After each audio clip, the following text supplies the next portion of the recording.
Summer 1880, Montana Territory. When Caleb Turner rode past the Hendricks Gate that scorching July afternoon, he never expected to find a woman standing alone beside an overturned trunk, clutching a crumpled letter with trembling hands. The mail-order bride his neighbor had sent for, then coldly rejected before she'd even stepped foot on his land.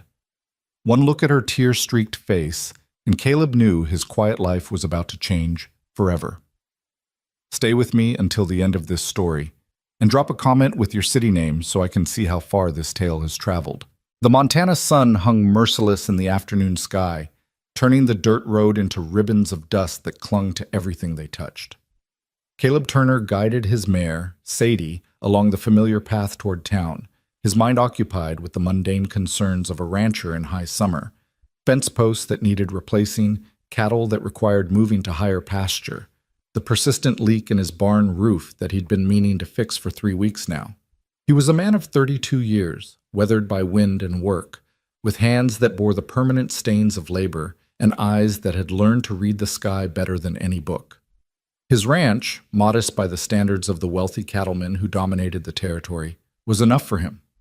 200 acres of rolling grassland, a sturdy house he'd built with his own hands, a barn that had seen better days but still stood proud against the elements. It wasn't much, but it was his, earned through sweat and stubbornness after his father had passed 7 years prior. The Turner place sat a good 4 miles from the nearest neighbor, which suited Caleb just fine. He'd never been one for small talk or social gatherings, preferring the honest company of horses and the straightforward language of hard work. His only regular human contact came from his monthly trips to town for supplies and the occasional nod exchanged with Marcus Hendricks, whose sprawling ranch bordered his own to the east. Hendricks was a different breed entirely, loud, ambitious, always scheming about how to expand his holdings and increase his wealth. The man had inherited his father's empire and seemed determined to double it before his 40th birthday. Caleb had little use for him, but neighborly courtesy demanded a certain level of civility, so they maintained a cordial if distant relationship. As Caleb approached the boundary between their properties, something unusual caught his eye. At the entrance to the Hendricks Ranch, where the elaborate wooden gate bore the brand of the Double H in carved letters, a wagon stood motionless in the glaring sun. Not the kind of working wagon he was accustomed to seeing. This was a hired conveyance from town, the sort used to transport passengers from the railway station. And beside it, looking as out of place as a hothouse flower in a wheat field, stood a woman. Caleb pulled up on Sadie's reins, his curiosity overcoming his usual inclination to mind his own business. The woman was young, perhaps mid-20s, dressed in traveling clothes that had once been fine but now bore the wrinkles and dust of a long journey. A dark blue dress with modest trim, a small hat pinned to hair the color of autumn wheat that was coming loose from its pins. At her feet sat a leather trunk, its lid hanging open to reveal the scattered contents: clothes, books, what looked like a small wooden box that might have held jewelry. But it was her posture that arrested him.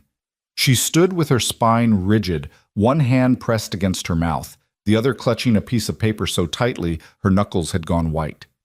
Even from a distance, Caleb could see the tremor in her shoulders, the way she fought to hold herself together against some invisible weight. The wagon driver, a grizzled man Caleb recognized as Tom Whitley, who ran passengers between the train depot and various ranches, sat hunched on his seat with the uncomfortable air of a man who desperately wanted to be anywhere else. His horses stamped and swished their tails against the flies, equally impatient to depart. Caleb's gut twisted with an instinct he couldn't quite name. Something was wrong here. Very wrong. He urged Sadie forward, the mare's hooves raising small clouds of dust as they approached. The woman's head snapped up at the sound, and for the first time Caleb saw her face clearly. She was pretty in an understated way, not the painted beauty of saloon girls or the porcelain perfection of the wealthy women who occasionally passed through town. Her face was honest, with high cheekbones and a straight nose dusted with freckles that spoke of time spent outdoors. But it was her eyes that struck him most, blue-gray like a winter sky, and currently swimming with tears she was too proud to let fall. "Afternoon," Caleb said, touching the brim of his hat in greeting. He kept his voice gentle, the way he might speak to a spooked horse. "Everything all right here?" The woman opened her mouth, closed it, then seemed to gather herself with visible effort. When she spoke, her voice was steadier than he'd expected, though it carried an accent he couldn't quite place. Eastern, educated, but with rough edges that suggested a harder background than her appearance might indicate. "I'm afraid there's been a misunderstanding," she said, and even in those few words, Caleb could hear the careful control, the way she was holding back a torrent of emotion through sheer force of will. "I was told this was the Hendricks Ranch. I was told I would be expected." Tom Whitley shifted on his seat, clearly uncomfortable. "This is the Hendricks place, miss. I brought you right where you paid to go. But Mr. Hendricks, he came out about 20 minutes ago, took one look, and went back inside. Told me to take you back to town." The driver's weathered face creased with sympathy. "I'm real sorry, miss, but I got other folks expecting me. I can't wait around much longer." The woman's jaw tightened almost imperceptibly. She looked down at the paper in her hand, and Caleb saw her throat work as she swallowed hard. "I understand," she said quietly. Could you give me just a moment?" Something in Caleb's chest tightened. The pieces were falling into place now, painting a picture that made his hands curl into fists. He'd heard rumors over the past few months that Marcus Hendricks had sent away for a mail-order bride, a solution Hendricks had apparently declared at the saloon to his need for someone to manage his household and eventually produce heirs. Caleb had thought it distasteful then. The idea of ordering a woman like you might order a piece of furniture from a catalog. But this was cruelty of a different order entirely. "Ma'am," Caleb said, dismounting from Sadie with a fluid motion born of decades in the saddle. He approached slowly, keeping his movements unthreatening. "I'm Caleb Turner. My ranch borders this one. Can I ask, are you the woman Hendricks sent for?"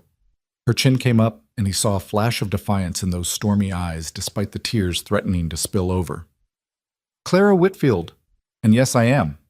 Or I was supposed to be." She laughed, a bitter sound that had nothing to do with humor.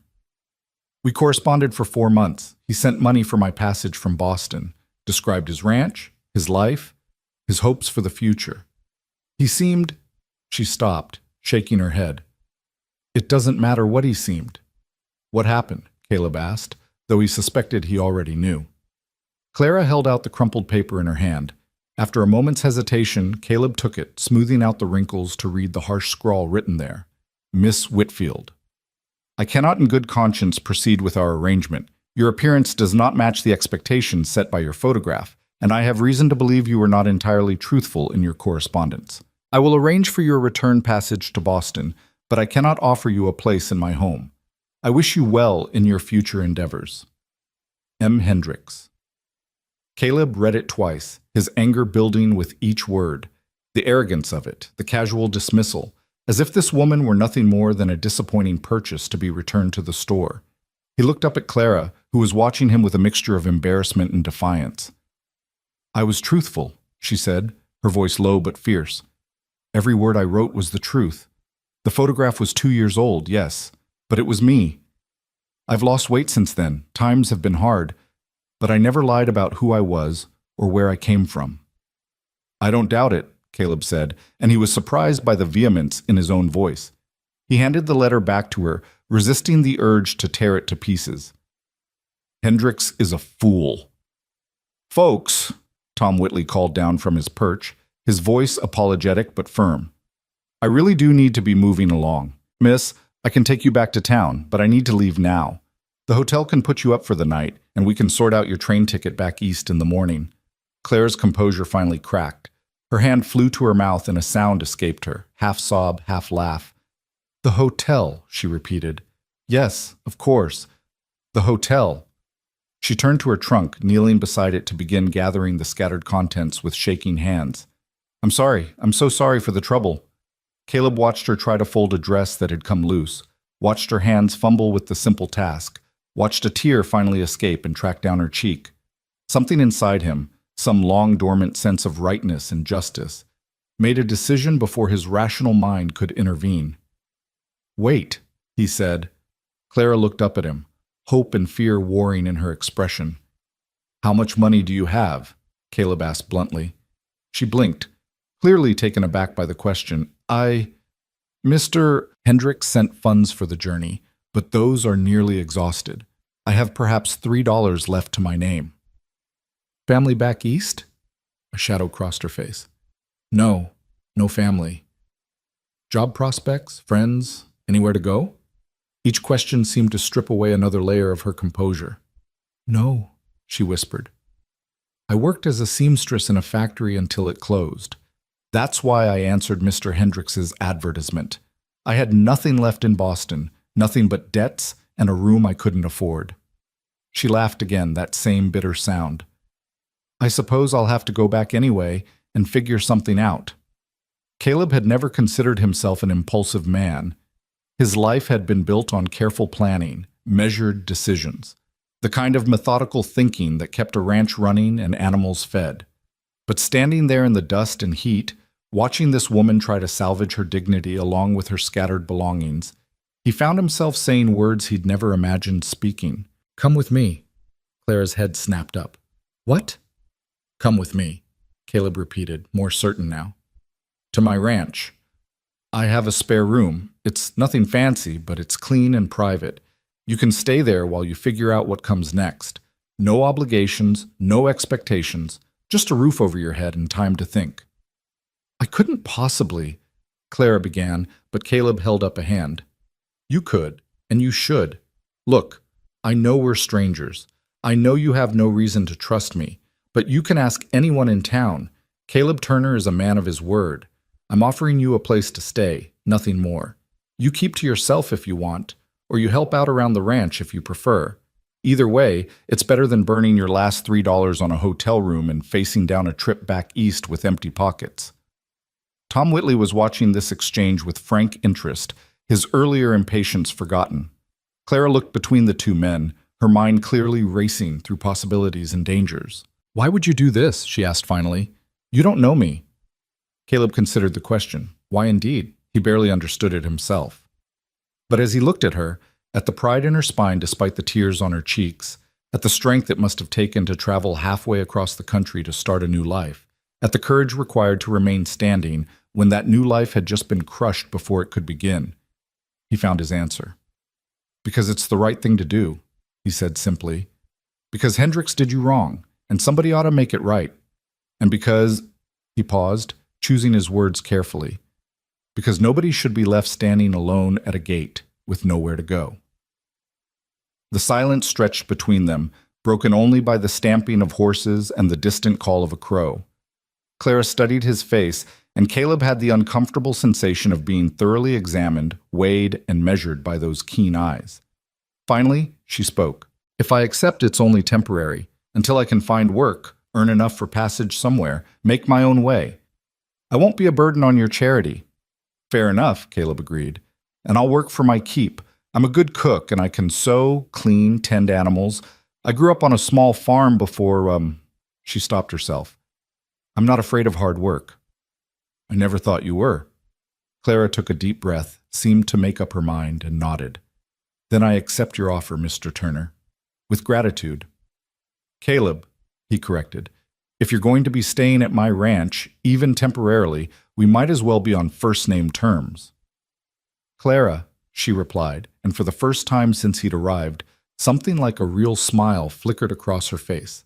It transformed her entirely, chasing away the shadows and revealing a warmth that had been buried beneath fear and humiliation. Tom Whitley cleared his throat. Well, if that's settled, I'll be on my way. Miss Whitfield, Clara, you sure about this? Clara looked at Caleb one more time, then nodded firmly. I'm sure. All right then. Good luck to you both. The driver tipped his hat and clucked to his horses, the wagon lurching into motion and leaving them in a fresh cloud of dust. Caleb moved to help Clara repack her trunk, kneeling beside her in the dirt. Up close, he could see the quality of her belongings, not expensive, but well-made and carefully maintained. Several dresses, all modest and practical.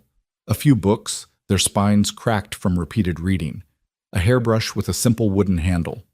A photograph in a tarnished frame showing a younger Clara with two people who must have been her parents, all three smiling at something outside the frame.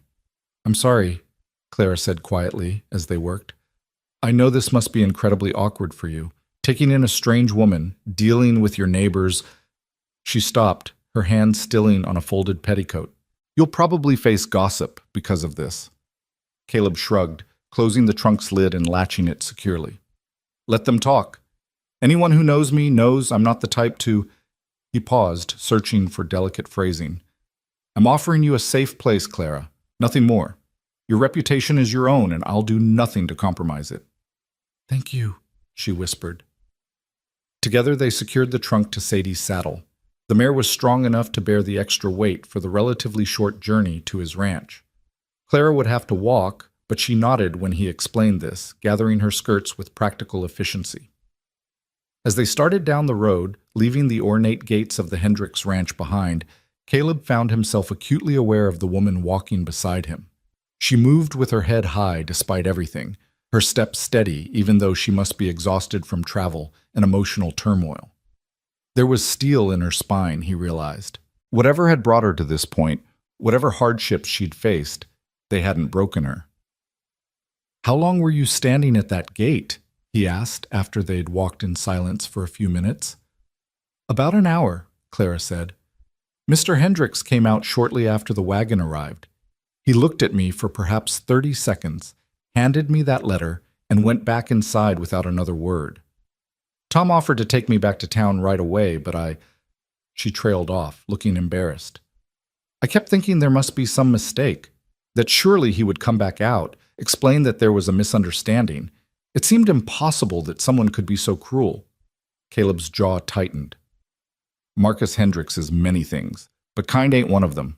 If it's any consolation, you dodged a bullet. Marriage to that man would have been a misery. And yet I agreed to it, Clara pointed out. What does that say about my judgment?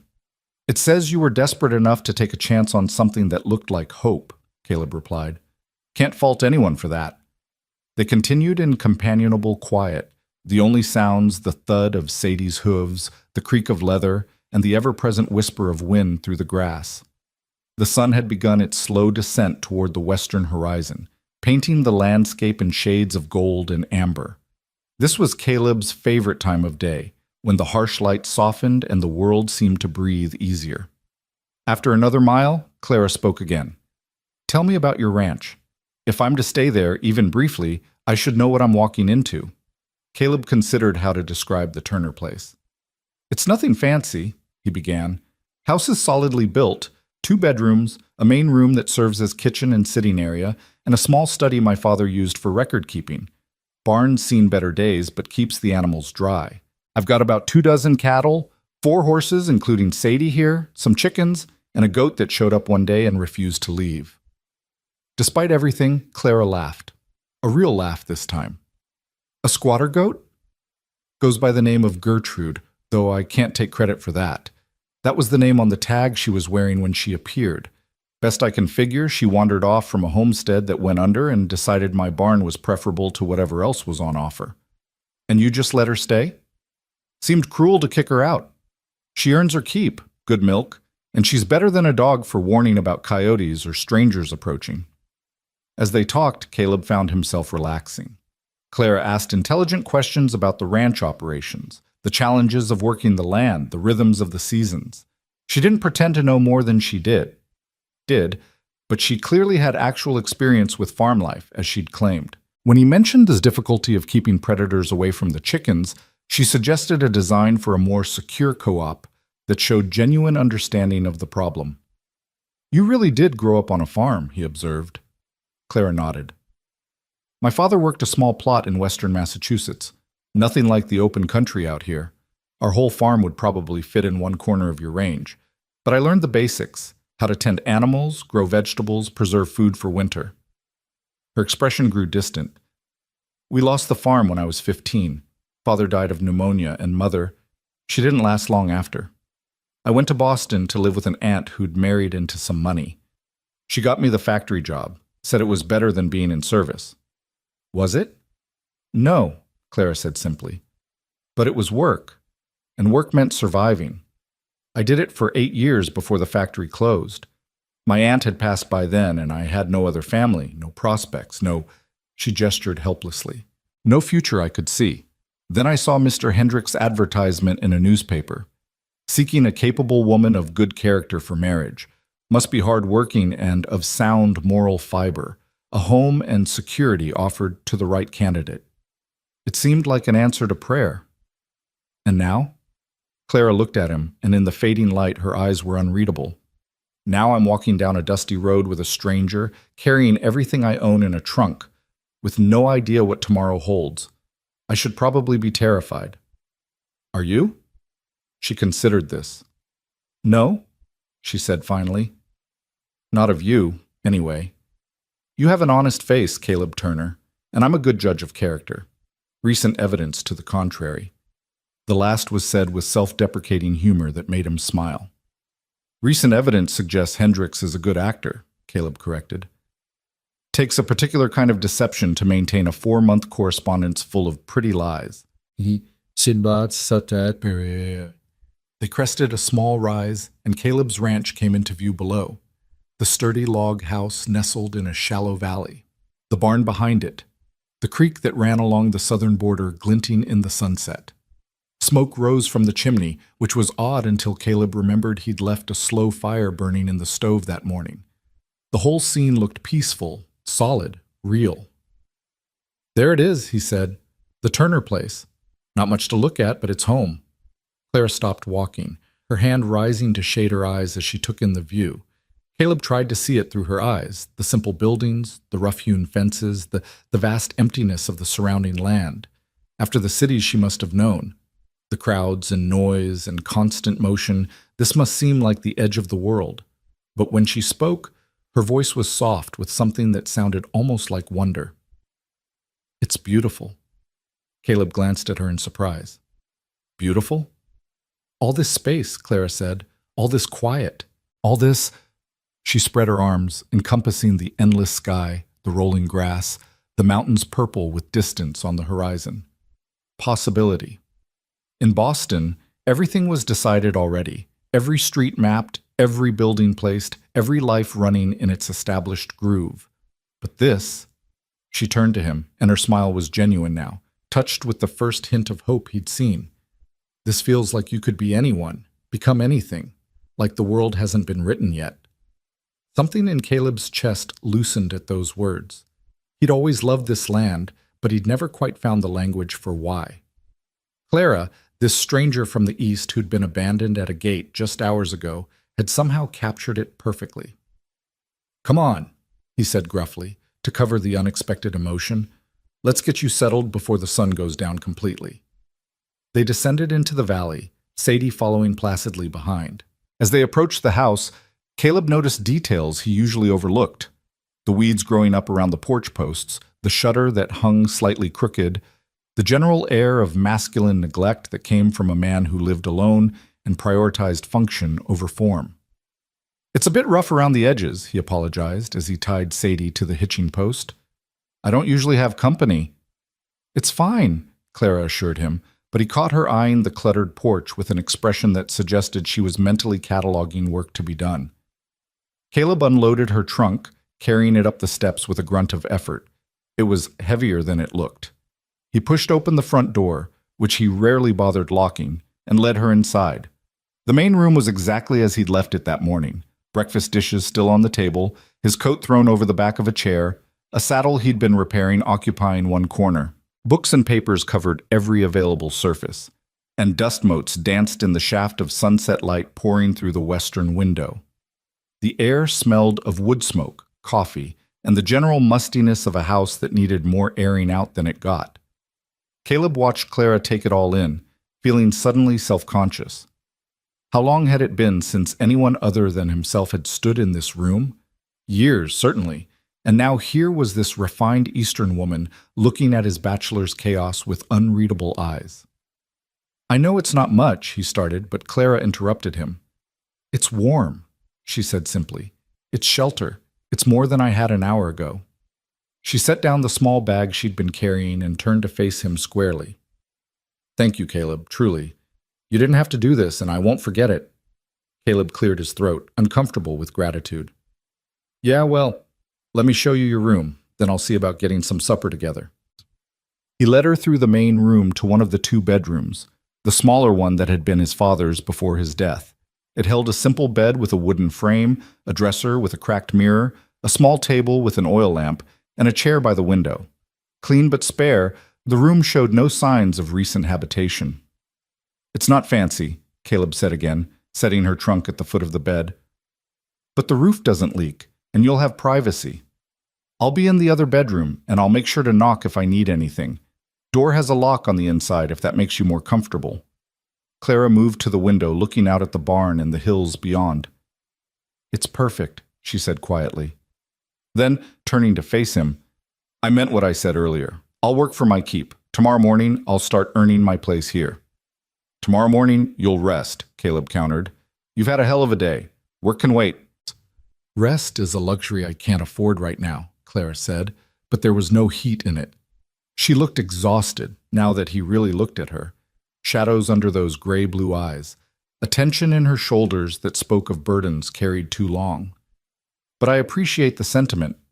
Caleb nodded and moved toward the door, then paused. "Clara?" "Yes?"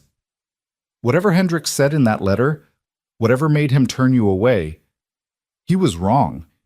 You're not disappointing. You're not lacking. He's the one who's deficient, in character if nothing else. I don't want you thinking otherwise." For a moment, Clara looked like she might cry again, but instead she straightened her shoulders and gave him a small, genuine smile. "Thank you, Caleb. I think I needed to hear that." He left her to settle in, closing the door softly behind him. Back in the main room, he stood for a moment, looking at the familiar space and wondering what in the hell he'd just done. 24 hours ago, his life had been simple, predictable, solitary.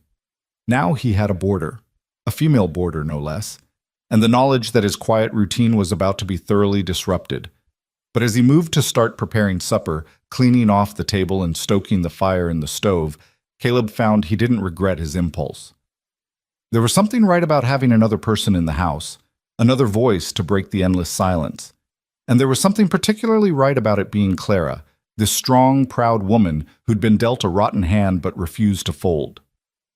As the light faded outside and lamps were lit within, Caleb found himself humming while he worked, a habit he'd forgotten he had. Through the closed door of the spare room, he could hear the soft sounds of Clara unpacking, settling in, making a space her own. It was just temporary, he reminded himself. She'd made that clear. As soon as she could, she'd move on, find work in town maybe, or save enough to go wherever it was she wanted to go. But for now, for tonight, the Turner Ranch was a little less lonely. And that, Caleb thought as he sliced potatoes for frying, was worth whatever complications might follow. The first light of dawn crept through the window of Clara's room, painting soft gold across the rough wooden floorboards.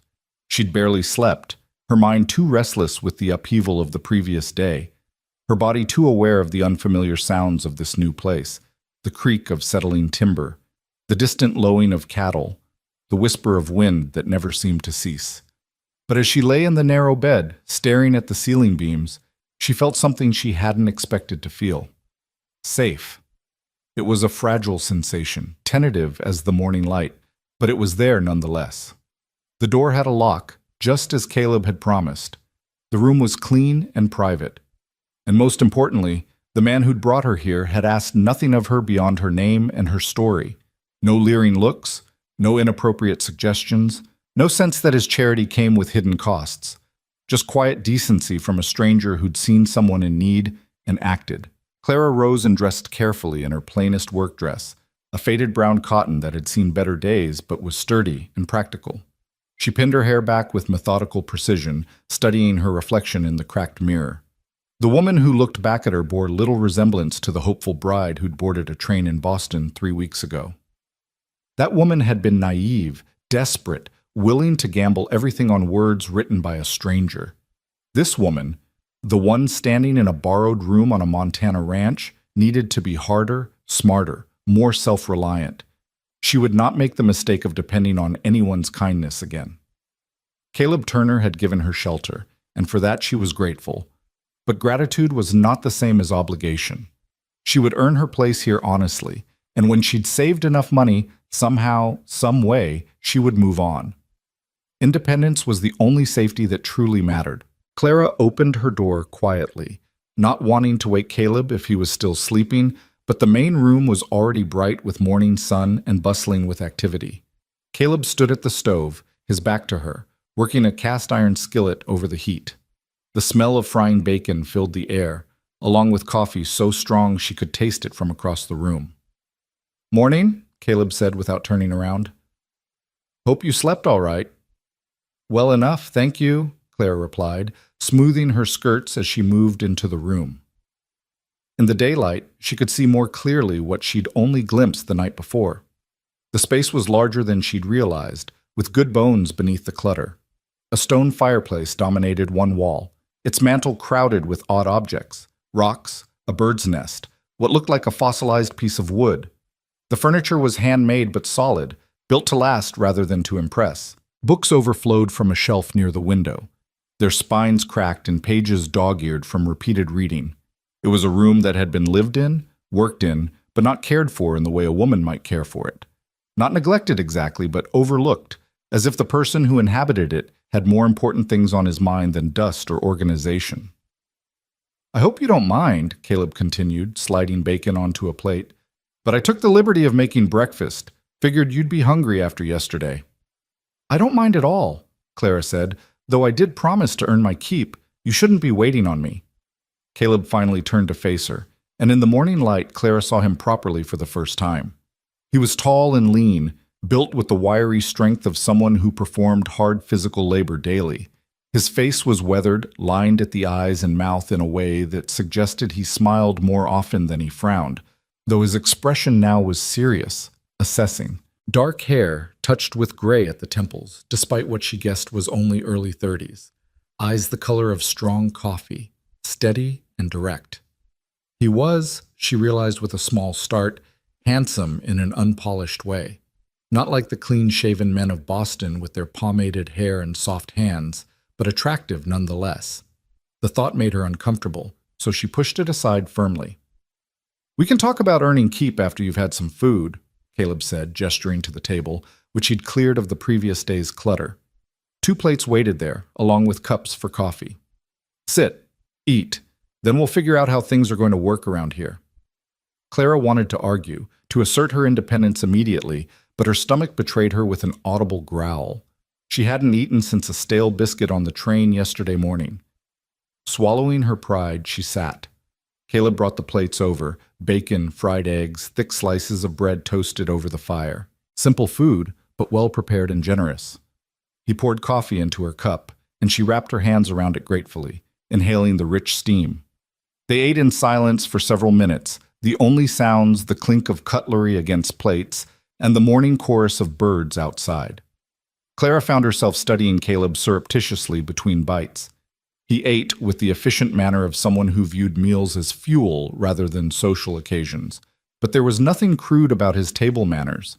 He'd been raised right, she could tell, taught proper behavior even if he didn't always bother with formalities when alone. "This is very good," Clara said finally. "Thank you," Caleb shrugged. "Basic cooking. Nothing fancy. Better than what I could make in my boarding house room. I had a single hot plate and 3 square feet of space." She took another bite of egg, surprised by how hungry she actually was. "This is luxury by comparison." "Tell me about Boston," Caleb said suddenly. "What was it like? I've never been further east than Chicago." Clara considered how to answer, how much to reveal. But something about the quiet of the morning, the sense of safety she'd woken with, made her more forthcoming than she might otherwise have been. "Crowded," she said. "That's the first word that comes to mind. Thousands of people packed into buildings, packed into streets. Everyone rushing somewhere. Always noise, always movement. The factory where I worked was on the 4th floor of a building that should have only held 2 floors worth of machinery. We worked 12-hour shifts 6 days a week, making shirts for people who would never know our names or care about our lives." "Sounds grim," Caleb observed. "It was," Clara agreed, "but it was also alive, in a way. There was culture, theaters, libraries, lectures. If you had money, you could see and do almost anything. I didn't have money, of course, but sometimes I'd walk past the opera house or the museum and imagine what it would be like to go inside." "Did you ever?" "Once. The library offered free concerts on Sunday afternoons. I went to hear a string quartet perform Mozart." Clara smiled at the memory. "It was the most beautiful thing I'd ever heard. For 1 hour, I wasn't a factory girl with worn-out shoes and perpetually stained fingers. I was just someone listening to music. Caleb refilled her coffee cup. We don't have much culture out here. Occasionally a traveling show comes through town, musicians, actors, that sort of thing. Mostly it's just work and weather and trying to survive. And yet you stay, Clara observed. You could go east, find city work. You're clearly educated. She nodded toward the overflowing bookshelf. You could probably do well in business or law or any number of professions. Could, Caleb acknowledged, but I'd hate every minute of it. This land... He paused, searching for words. It's in my blood, I guess. My grandfather came out here in the 40s, staked a claim, built something from nothing. My father expanded it, made it work despite droughts and harsh winters and all the thousand things that can go wrong. When he died, leaving it felt like betraying everything they'd built, everything they'd sacrificed. So you sacrificed yourself instead, Clara said quietly. Caleb's eyes sharpened. I wouldn't call it sacrifice. This is the life I chose. But did you? Choose it, I mean. Or did you just inherit it and convince yourself it was a choice? The words hung between them, perhaps too bold, too familiar for two people who'd known each other less than a day. Clara half expected Caleb to take offense, to remind her she was a guest, and guests didn't question their hosts. Instead, he leaned back in his chair and regarded her with something like respect. You're perceptive, he said finally. And maybe you're right. Maybe I didn't choose this so much as accept it. But here's the thing. Even if it started as obligation, it became something more. This ranch, this land, it's mine in a way nothing else ever could be. I know every creek bed, every stand of trees, every place where the grass grows thick and where it thins out. I've delivered calves in the spring and hunted elk in the fall. I've survived blizzards that should have killed me and droughts that nearly bankrupted me. And through it all, I've been free. Free, Clara repeated, tasting the word. Is anyone truly free? Freer than most, Caleb countered. I answer to no boss, keep no schedule, but the one nature sets. If I want to spend a day reading instead of working, I can. If I want to ride out to the far pasture just to watch the sunset, there's nobody to tell me no. That's freedom, or as close to it as most folks ever get. Clara thought about her own life. The factory bells that had dictated every moment of her day, the boarding house rules that had governed her evenings, the constant grinding pressure of bills and debts and obligations, the desperate gamble she'd made on Marcus Hendricks's promises because she'd seen no other path to something better. I think, she said slowly, that I've never been free a day in my life. Well, Caleb said, pushing back from the table and collecting the empty plates, maybe that changes now. They washed dishes together in companionable silence, Clara insisting on helping despite Caleb's protests. The routine felt oddly natural, as if they'd performed this domestic dance many times before. When the last plate was dried and put away, Caleb turned to her with a more businesslike expression. Right. So, about the arrangement. I meant what I said yesterday. You're welcome to stay as long as you need, but I understand you wanting to contribute. Here's what I'm thinking. You handle the cooking and general housekeeping. I can cook enough to keep from starving, but I'll be the first to admit this place could use a woman's touch. He gestured at the cluttered room. In exchange, you get room and board. No questions asked. When you're ready to move on, you move on. No hard feelings, no obligations beyond the day-to-day. That's too generous, Clara protested. Cooking and cleaning aren't enough to justify... There's more, Caleb interrupted. If you're willing, I could use help with the animals, feeding chickens, collecting eggs, milking Gertrude. Basic ranch work, nothing too strenuous. And if you meant what you said about being good with a needle, I've got about a dozen shirts that need mending and pants with holes in places I'd rather not discuss. Despite herself, Clara smiled. I can manage all of that, but it still seems like you're getting the short end of the arrangement. Let me be the judge of that, Caleb said firmly. Look, Clara, I'm not doing this out of pure charity. Truth is, having help around here will make my life easier, and having someone to talk to... He trailed off, looking slightly embarrassed. Well, it's been a long time since I had regular conversation. Gets lonely out here sometimes. The admission surprised her with its honesty. Most men she'd known would rather die than admit to loneliness, viewing it as a weakness to be hidden rather than a human need to be acknowledged. Then we have an agreement, Clara said, extending her hand formally. Room and board in exchange for household management and basic ranch assistance, for as long as the arrangement suits us both. Caleb shook her hand, his grip firm but careful. Deal. Now, how about I show you around, introduce you to the animals, explain the daily routine, all that? For the next 2 hours, Caleb led Clara through the ranch, explaining as they went. The barn first, where 4 horses regarded her with liquid eyes from their stalls. There was Sadie, the steady mare who'd carried Clara's trunk yesterday, a gelding named Charlie, who Caleb used for herding cattle, and 2 younger horses still in training, siblings named Jack and Jill, with matching white blazes on their foreheads. Can you ride? Caleb asked as Clara stroked Sadie's velvet nose. I could once, years ago. I'm probably rusty. We'll fix that if you're interested. Being able to ride makes everything easier out here. Distances are too great for walking everywhere. They moved on to the chicken coop where a dozen hens scratched and pecked at the dirt. Caleb explained the feeding schedule, showed her where the grain was kept, demonstrated how to check for eggs without getting pecked by the more aggressive birds. That one's Henrietta, he said, pointing to a particularly large brown hen. She's the boss of the flock and she knows it. Don't let her bully you. She'll take advantage if you show any fear. As if to prove the point, Henrietta fixed Clara with a beady eye and made a low, threatening sound in her throat. I face down factory foreman, Clara told the hen calmly. You don't scare me. Caleb laughed, a sound that transformed his usually serious face. I think you're going to get along just fine. The infamous Gertrude waited in a small shed attached to the barn, a black and white goat with intelligent eyes and an attitude that suggested she considered humans barely tolerable. She tolerated Clara's introduction with the air of a queen granting an audience to a peasant. She's particular, Caleb warned.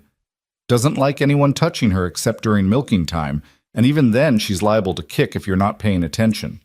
But she gives good milk, and like I said, she's better than a watchdog for raising alarm. They walked the perimeter of the immediate ranch area, Caleb pointing out landmarks and explaining boundaries. The creek that provided water, running clear and cold from the mountains. The vegetable garden, currently neglected and overrun with weeds. The woodpile that needed replenishing before winter. The far pastures where the cattle grazed, visible as dark spots against the golden grass.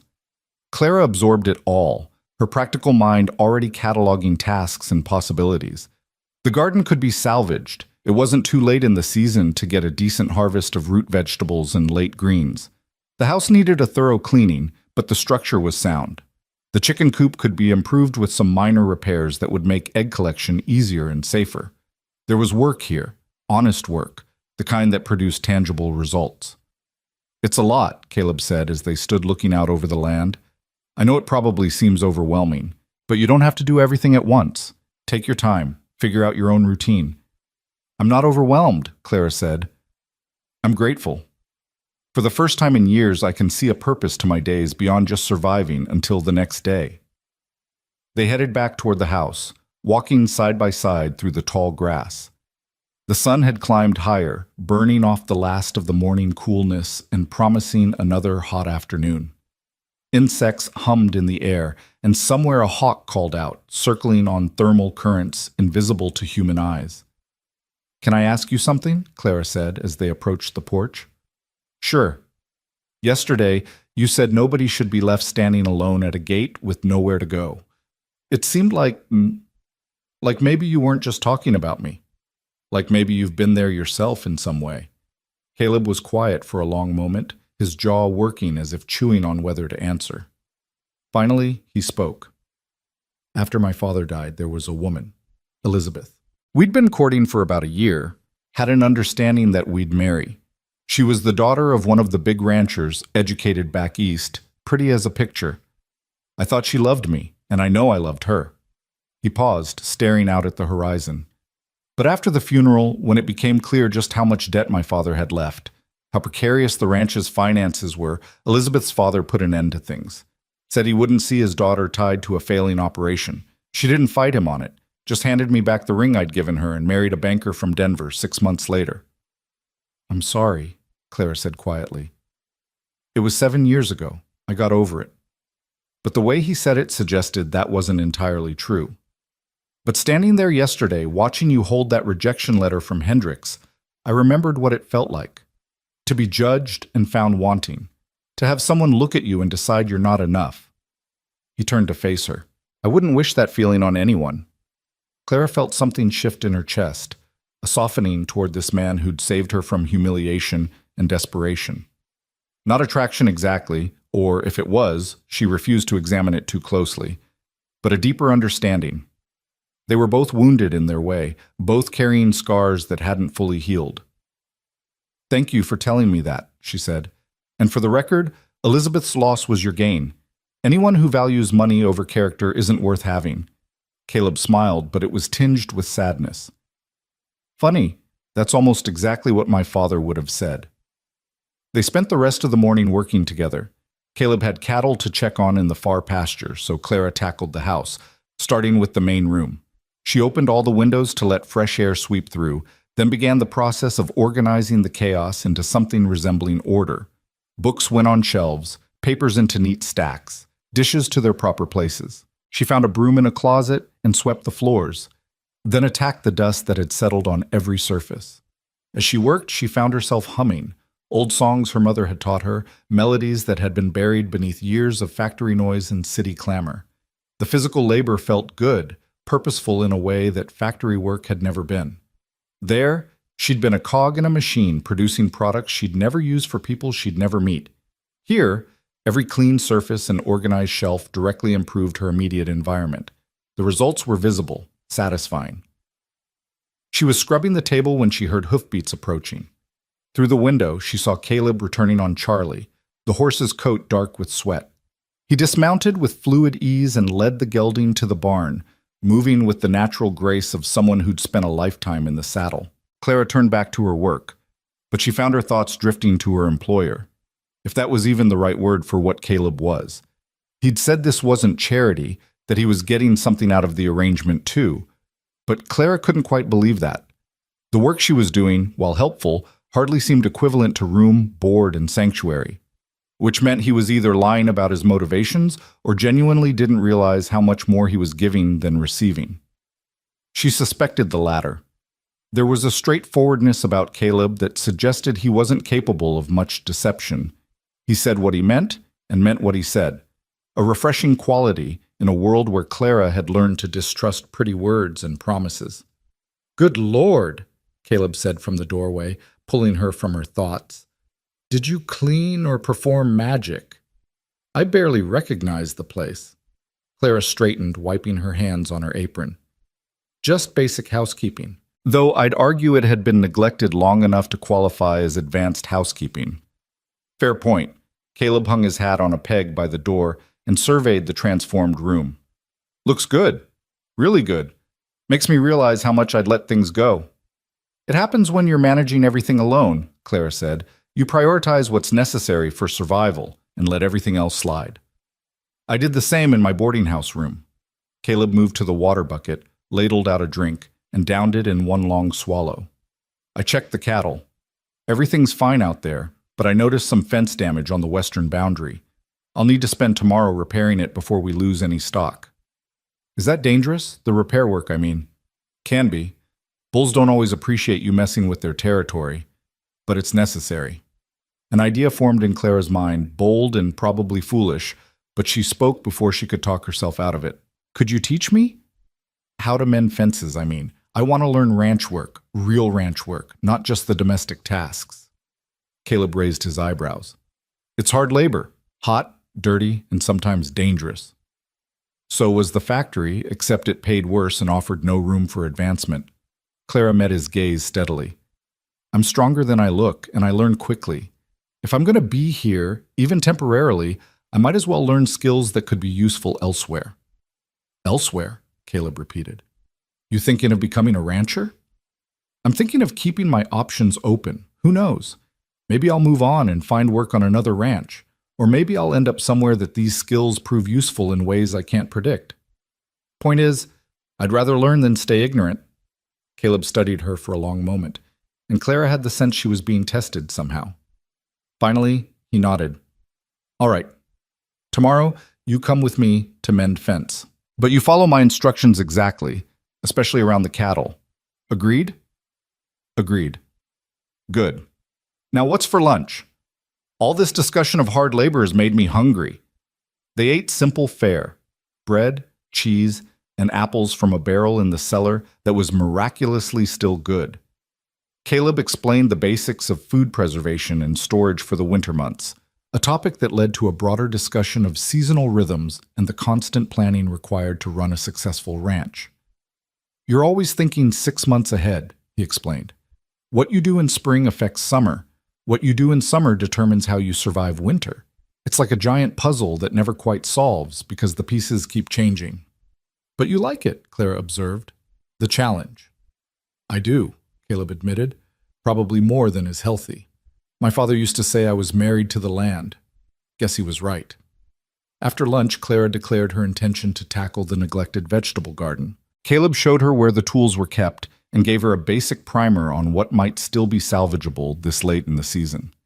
Potatoes should still be good underground if they were planted early, he said, kneeling beside her in the weed-choked plot. Carrots, too. And you could get a crop of turnips and beets in before the first frost if you plant soon. Tomatoes are probably a lost cause at this point, but there might be some late beans worth harvesting. They worked together in the garden for the next few hours, pulling weeds, loosening soil, uncovering vegetables that had survived beneath the neglect. It was hot, sweaty work that left dirt under Clara's nails and a satisfying ache in her muscles. She found herself enjoying it immensely, the simple physicality of it, the way each cleared row revealed new possibilities. As they worked, they talked. Caleb told stories about the ranch, about his father's stubbornness, and his grandfather's legendary ability to predict weather. Clara shared carefully edited versions of her own history: the farm she'd grown up on, the aunt who'd helped her after her parents died, the years in Boston that she summarized without dwelling on the hardest parts. She didn't tell him about the man at the factory who'd promised to marry her if she'd lend him money for a business venture. Didn't mention how she'd scraped together her meager savings and given it to him, only to watch him disappear with the funds and another girl. Didn't talk about the landlady who'd threatened eviction when Clara was 3 weeks behind on rent, or the night she'd gone to bed hungry because food meant choosing between eating and keeping a roof over her head. Some wounds were still too fresh to share with anyone, even someone as seemingly trustworthy as Caleb Turner. The sun was sinking toward the horizon when they finally finished with the garden. Clara stood, stretching her back and surveying their work with satisfaction. What had been a weedy mess that morning was now neat rows of cleared earth, ready for planting. They'd harvested 24 potatoes, a bushel of carrots, and enough beans to make several meals. "You're good at this," Caleb observed, wiping sweat from his brow. "The garden looks better than it has in 2 years." "It's not so different from the small plot we had in Massachusetts," Clara said. "My mother used to say that dirt doesn't care whether you're rich or poor. It responds to honest work either way." "Wise woman, your mother." She was. Clara felt the familiar pang of loss, muted now by years but never entirely gone. "I wish I'd appreciated her more when I had the chance." They walked back to the house in the golden light of late afternoon, their shadows stretching long across the grass. Inside, Clara insisted on cooking supper, shooing Caleb away when he tried to help. She'd seen the basics of his pantry and found enough to work with: salt pork, onions from the cellar, the vegetables they'd just harvested, flour for biscuits. As she cooked, moving around the kitchen with increasing confidence, Caleb sat at the table supposedly working on ranch accounts, but mostly just watching her work. Clara found it oddly comfortable, this domestic scene. For so long, she'd been alone in cramped rooms, eating solitary meals, existing in a bubble of isolation even when surrounded by crowds.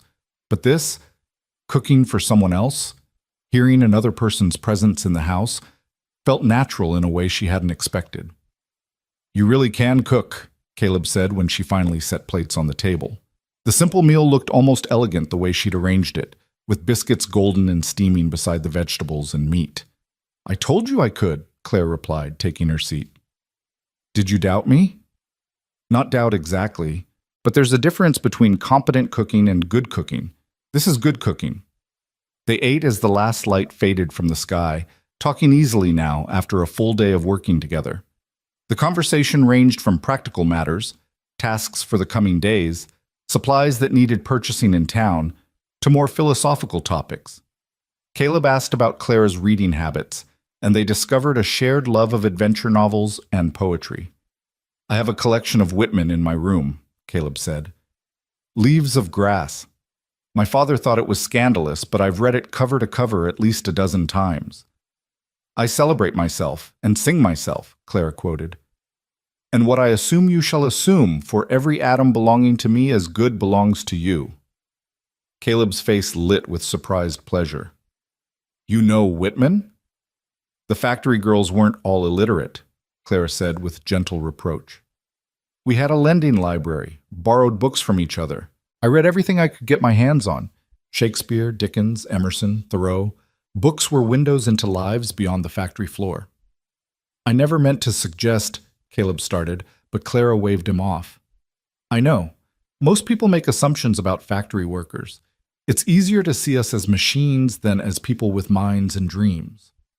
They finished the meal and cleaned up together, falling into an easy rhythm that was becoming familiar. As Clara hung the drying cloth on its hook, she realized with a start that this was only her second night at the Turner Ranch. Somehow, it felt like much longer. The sharp edges of yesterday's humiliation and fear had been softened by honest work and genuine companionship. Thank you, she said suddenly. For today. For all of it. Caleb looked up from the table where he was tallying figures in a worn ledger. You did most of the work. I should be thanking you. That's not what I meant. I meant thank you for treating me like a person, not a charity case.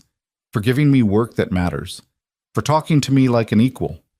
After yesterday, after Hendricks, she paused, choosing her words. I needed to remember that not everyone sees me as disposable. Something shifted in Caleb's expression, a softness that made him look younger.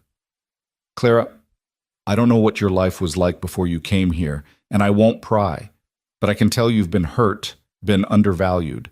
That ends now. While you're under this roof, you're not disposable or inferior or any of the other things people might have made you feel. You're just Clara, and Clara is clearly capable, intelligent, and deserving of respect. Don't let anyone, including yourself, convince you otherwise. The words hit Clara with unexpected force, and she felt tears threatening.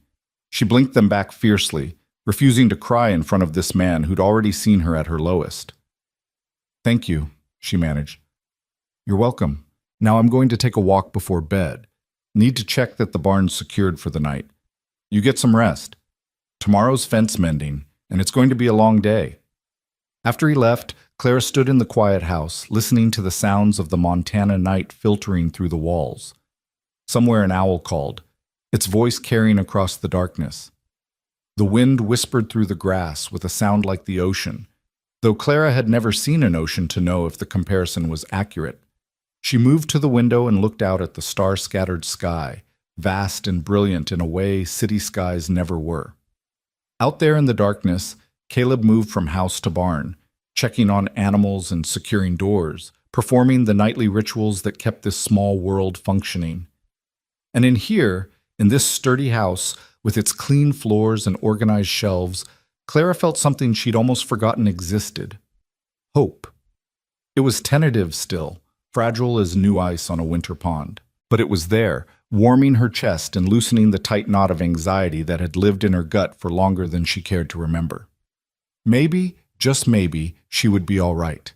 Maybe this temporary refuge would give her time to heal, to plan, to become the person she was meant to be rather than the person circumstances had forced her to be.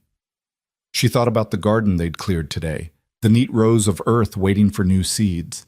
That's what she was, cleared ground, ready for planting. What would grow there remained to be seen, but for the first time in years she was genuinely curious about the answer. The weeks that followed settled into a rhythm that felt both surprising and inevitable. Clara woke each morning before dawn, moving quietly through the house to start coffee and prepare breakfast while Caleb tended to the animals. They'd eat together as the sun climbed over the eastern hills, discussing the day's tasks with the easy familiarity of people who'd worked together for years rather than weeks. Then they'd separate to their respective duties, Caleb to the cattle and horses, Clara to the house and garden, before reuniting for lunch and whatever afternoon projects required two pairs of hands. True to his word, Caleb taught her ranch work. That first day of fence mending had been brutal.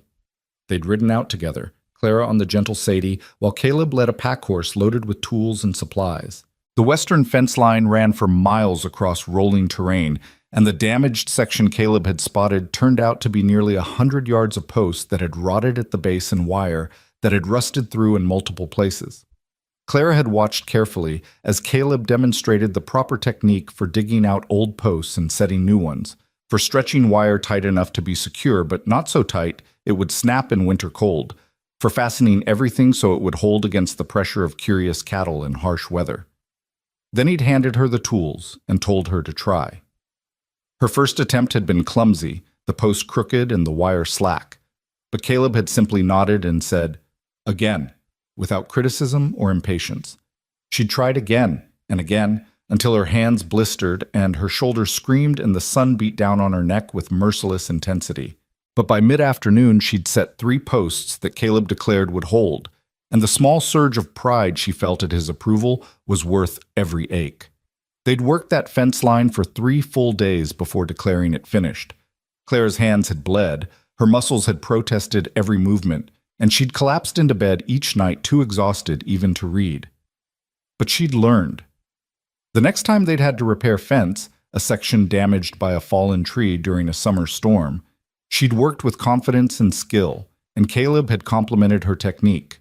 He taught her other things too. How to read the sky for weather, watching for the particular quality of clouds that meant rain or the clear, brittle look that preceded a cold snap. How to move among the cattle without spooking them, using calm movements and a firm voice. How to check a horse's hooves for stones or signs of injury. How to saddle and bridle properly. How to sit a trot without bouncing and a canter without losing her seat. Clara absorbed it all with the fierce determination of someone who'd spent too many years powerless over her own fate. Every new skill was another tool in her arsenal, another way to ensure she'd never be completely dependent on anyone else's charity or goodwill. If she had to leave the Turner Ranch tomorrow, she wanted to leave knowing she could find work, could make herself useful, could survive. But as the days stretched into weeks, the urgency of that need began to fade. Not because she'd become complacent, but because something else was happening, something she hadn't anticipated and wasn't entirely sure how to navigate. She was beginning to feel at home. It manifested in small ways at first. The way she knew without thinking where Caleb kept the coffee, which floorboard creaked loudest, how much wood to add to the stove to maintain the perfect cooking temperature. The way she caught herself thinking of tasks in terms of we and our rather than I and his. The way she'd started leaving her bedroom door open at night, comforted by the sounds of another person moving through the house rather than feeling vulnerable to their presence.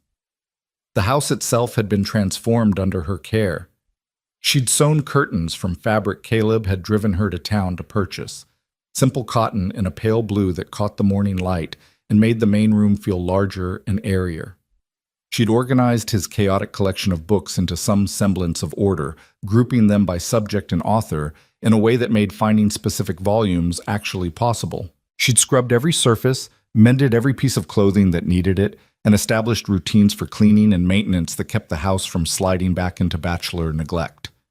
The garden flourished under her attention. She'd planted late-season vegetables that were now producing bountifully, turnips and beets and hardy greens that would last well into fall.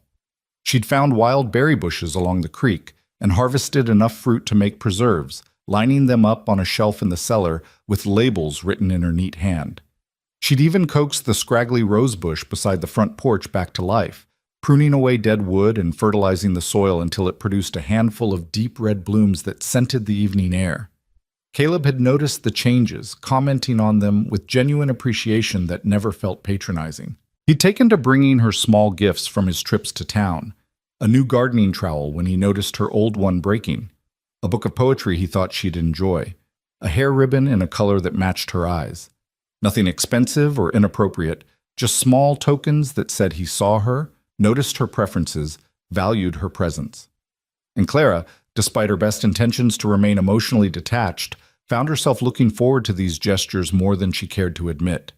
Found herself watching for Caleb's return when he rode out to check the far pastures, listening for the sound of his voice calling out to the horses.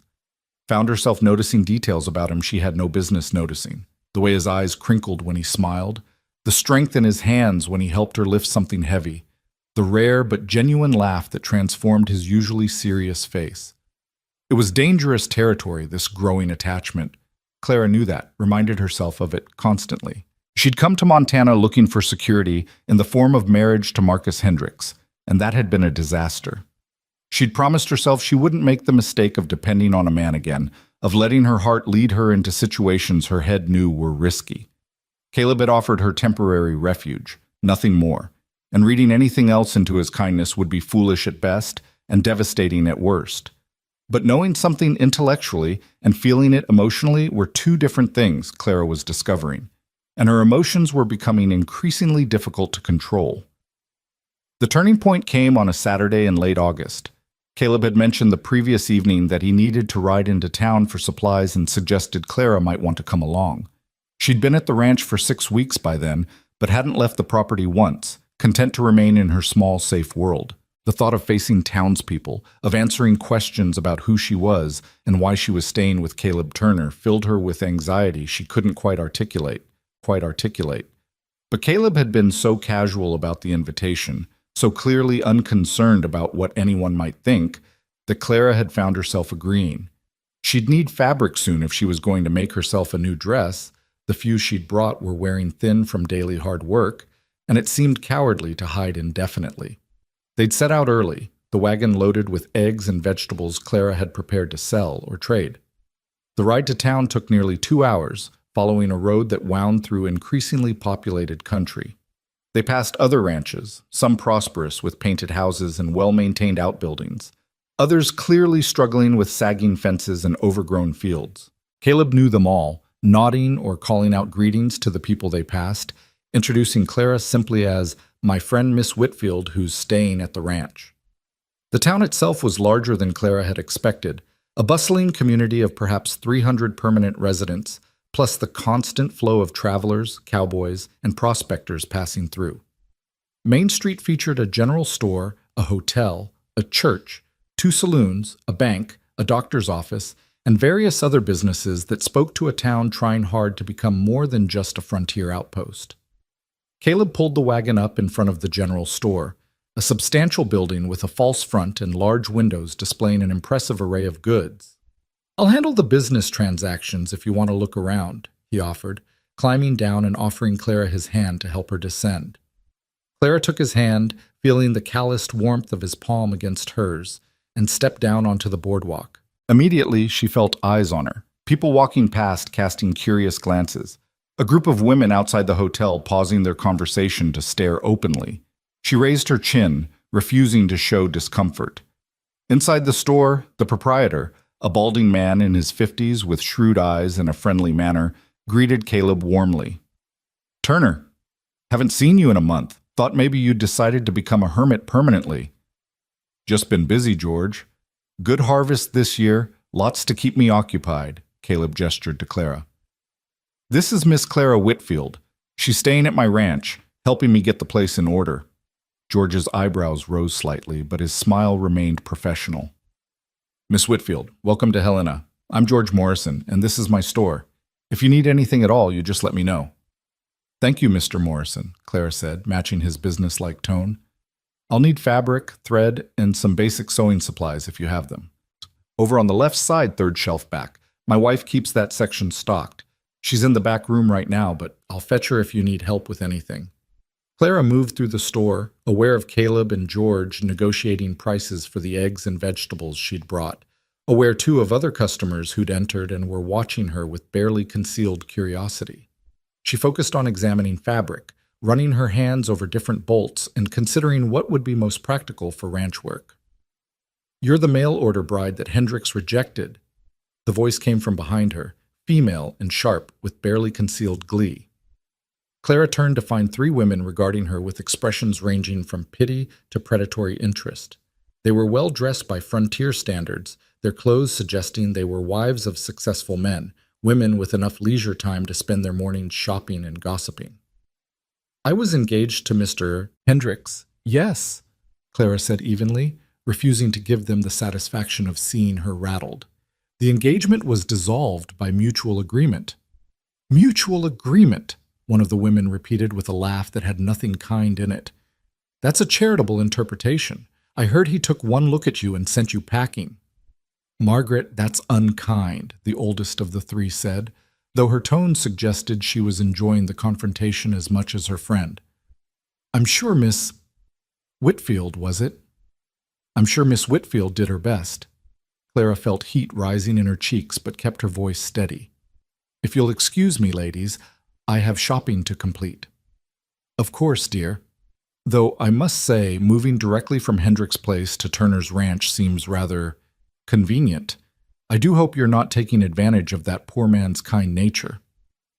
The implication was clear, and it took every ounce of Clara's self-control not to respond. She turned back to the fabric, her hands trembling slightly as she tried to focus on colors and textures while the women continued their whispered commentary behind her.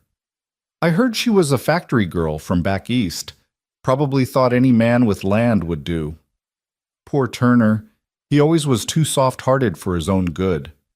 Mark my words, she'll have her hooks in him before winter. Men like that, living alone so long, they're easy prey for a clever woman. Clara's vision blurred with angry tears she refused to let fall. She'd known there would be gossip, had prepared herself for it, but hearing the casual cruelty of these women's judgments was harder than she'd anticipated. Every fear she'd harbored about her situation, every doubt about whether Caleb's generosity would be misinterpreted, was being confirmed in ugly whispers that weren't even trying to be subtle. "Excuse me, ladies." Caleb's voice cut through the women's commentary like a knife. Clara turned to see him standing behind the gossiping trio, his expression pleasant, but his eyes hard as flint. "I couldn't help overhearing your conversation, and I wanted to clear up any misunderstandings." The women had the grace to look uncomfortable. The one called Margaret attempted a smile. "Oh, Mr. Turner, we were just making Miss Whitfield's acquaintance." "By suggesting she's an opportunist taking advantage of me?" Caleb's tone remained conversational, but there was steel underneath. "That's an interesting way to make someone feel welcome." "We meant no offense," the oldest woman said quickly. "We were simply concerned for your reputation." "My reputation is my own concern, Mrs. Whitfield. And Miss Whitfield's character is above reproach. She's a guest at my ranch, working as my housekeeper in exchange for room and board. It's a perfectly respectable arrangement, and anyone who suggests otherwise is speaking from ignorance and malice." The silence that followed was profound. Other customers in the store had stopped their shopping to listen, and Clara could feel the weight of their attention. She wanted to disappear, to sink through the floorboards and never face these people again. But Caleb wasn't finished. He turned to address the broader audience, his voice carrying to every corner of the store. "For anyone else who might be curious or inclined to gossip, let me be clear. Clara Whitfield is under my protection. She's earned her place at my ranch through hard work and good character. Anyone who disrespects her disrespects me. I trust that's understood." The declaration hung in the air, impossible to misinterpret. Caleb was publicly claiming Clara as someone worthy of respect, someone whose honor he would defend. It was a bold statement in a community where reputation meant everything, and Clara felt a complex swirl of emotions, gratitude, embarrassment, something warmer she didn't want to name. George Morrison broke the tension with a hearty laugh. "Well said, Turner. Now, ladies, if you're finished with your shopping, I have other customers to attend to. Miss Whitfield, did you find the fabric you needed?" Clara managed to nod and complete her purchases with hands that shook only slightly. Caleb stayed close as they finished their business, his presence a silent declaration that he meant what he'd said. When they finally left the store, Clara was aware of the stares that followed them down the boardwalk, the whispered conversations that started as soon as they passed. "I'm sorry," Caleb said once they were seated in the wagon and heading out of town. "I should have warned you it might be rough. Small towns thrive on gossip, and your situation with Hendricks gave them plenty to talk about." "You didn't have to defend me like that," Clara said quietly. "It only made things worse. Now they'll really believe there's something inappropriate happening." "Let them believe what they want. The truth is simpler and less interesting than their gossip." Caleb glanced at her, his expression softening. "You all right?" Clara wanted to say yes, to brush off the incident and prove she was strong enough to handle a few malicious comments, but the words wouldn't come. Instead, she found herself speaking a deeper truth. "Those women said what everyone's thinking, that I'm taking advantage of your kindness. that I'm trying to trap you into something you don't want. And maybe they're right. Maybe I should have moved on by now, found work in town, stopped imposing on your hospitality. Stop. Caleb pulled the wagon to a halt, turning to face her fully. First, you're not imposing. I asked you to stay. Second, you've more than earned your keep. The ranch runs smoother than it has in years, and that's entirely because of your work. And third, he paused, seeming to choose his words carefully. What those women think doesn't matter. What matters is that you have a place that's safe, work that's honest, and time to figure out what comes next. Don't let their small-minded cruelty chase you away from that. But your reputation is mine to worry about. Clara, I'm 32 years old. I own my land outright, answer to no one, and frankly, don't give a damn what the church ladies think of my household arrangements. If having you at the ranch costs me some social standing, that's a price I'm willing to pay. Clara studied his face, searching for any sign that he was saying what he thought she wanted to hear rather than what he truly believed. But Caleb's expression was open, honest, the same straightforward sincerity that had characterized every interaction they'd had. Why? She asked softly. Why does it matter so much to you? I'm just a stranger you found at a gate. Caleb was quiet for a long moment, his gaze drifting to the horizon where clouds were building in dramatic towers. When he finally spoke, his voice was rough with emotion he wasn't quite managing to conceal. When I found you that day, standing there with that letter in your hand and nowhere to go, it was like looking at myself 7 years ago. After Elizabeth left, after I realized the woman I'd loved had been more interested in my prospects than in me, I felt disposable. Like I'd been weighed, measured, and found wanting. It's a feeling that hollows you out, makes you question everything about yourself. He turned back to Clara, and she was startled to see the raw honesty in his eyes. I couldn't leave you there feeling that way. And once you came to the ranch, once I got to know you, I realized Hendricks wasn't just a fool, he was a criminal. Because you, Clara Whitfield, are anything but disposable. You're smart, capable, hardworking, and kind. You've taken a house that was barely livable and made it a home. You've learned ranch work that grown men struggle with. You faced down gossip and kept your head high. That's not someone taking advantage. That's someone surviving against impossible odds with grace and dignity. Clara felt tears spilling over despite her best efforts to contain them. You see me more clearly than anyone ever has, she whispered. Even my parents, who loved me, never really understood who I was. But you... She shook her head, overwhelmed. You see all of it, the good and the bad, the strength and the fear, and you don't look away. Why would I look away from something beautiful? The word hung between them, charged with meaning. Neither of them was quite ready to confront directly. Beautiful. Not pretty or nice, or any of the bland compliments men used when they didn't know what else to say.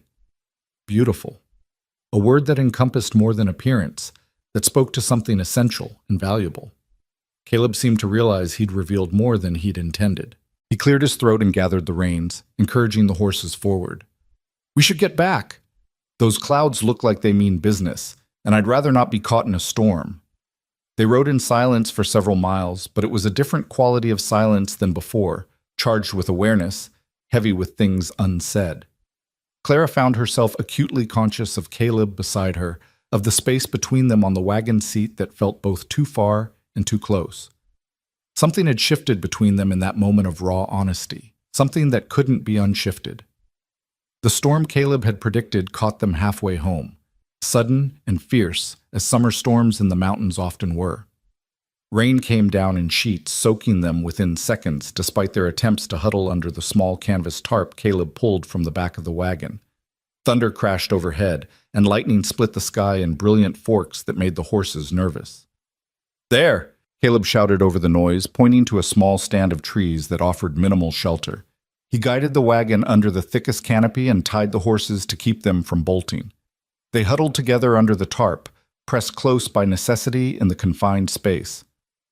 Clara was shivering, her dress soaked through and plastered to her body, her hair hanging in wet ropes down her back. Caleb wasn't much better, water streaming from his hat brim and his shirt clinging to his frame. Sorry, he said, his mouth close to her ear so she could hear him over the storm. Should have seen this coming sooner. Not your fault, Claire replied, teeth chattering. Weather out here seems to change in minutes. Another crack of thunder made her jump, and without thinking, she pressed closer to Caleb's solid warmth. His arm came around her shoulders automatically, pulling her against his side in a gesture that felt protective rather than presumptuous. Clara let herself lean into him, accepting comfort she'd denied herself for weeks. They stayed that way as the storm raged around them, two people seeking shelter from more than just rain. Clara could feel Caleb's heartbeat through his wet shirt, steady and strong. Could smell the scent of him, soap and horses and something earthier that was just essentially him. Could feel the rise and fall of his breathing, the solid reality of his presence. Clara, Caleb said, and something in his tone made her look up at him. His face was inches from hers, water droplets clinging to his eyelashes, his expression serious and searching. I need to tell you something. What? Her own voice came out breathless, anticipatory. These past weeks, having you at the ranch, it's been more than just having help. It's been... He struggled for words, his usual eloquence deserting him. You make the place feel like more than just a house. You make it feel like a home. And when I think about you leaving, about the place being empty again... He stopped, shaking his head. I don't want you to go. Clara's heart hammered against her ribs. Caleb, let me finish. I know we agreed this was temporary. I know you have plans, a life to build that doesn't necessarily include a rundown ranch in Montana.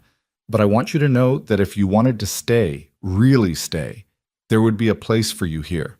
Not as a housekeeper or a temporary guest, but as... He hesitated, then pushed forward with the courage that had made him offer her shelter in the first place. As my partner. My equal. Someone building this life with me instead of just passing through.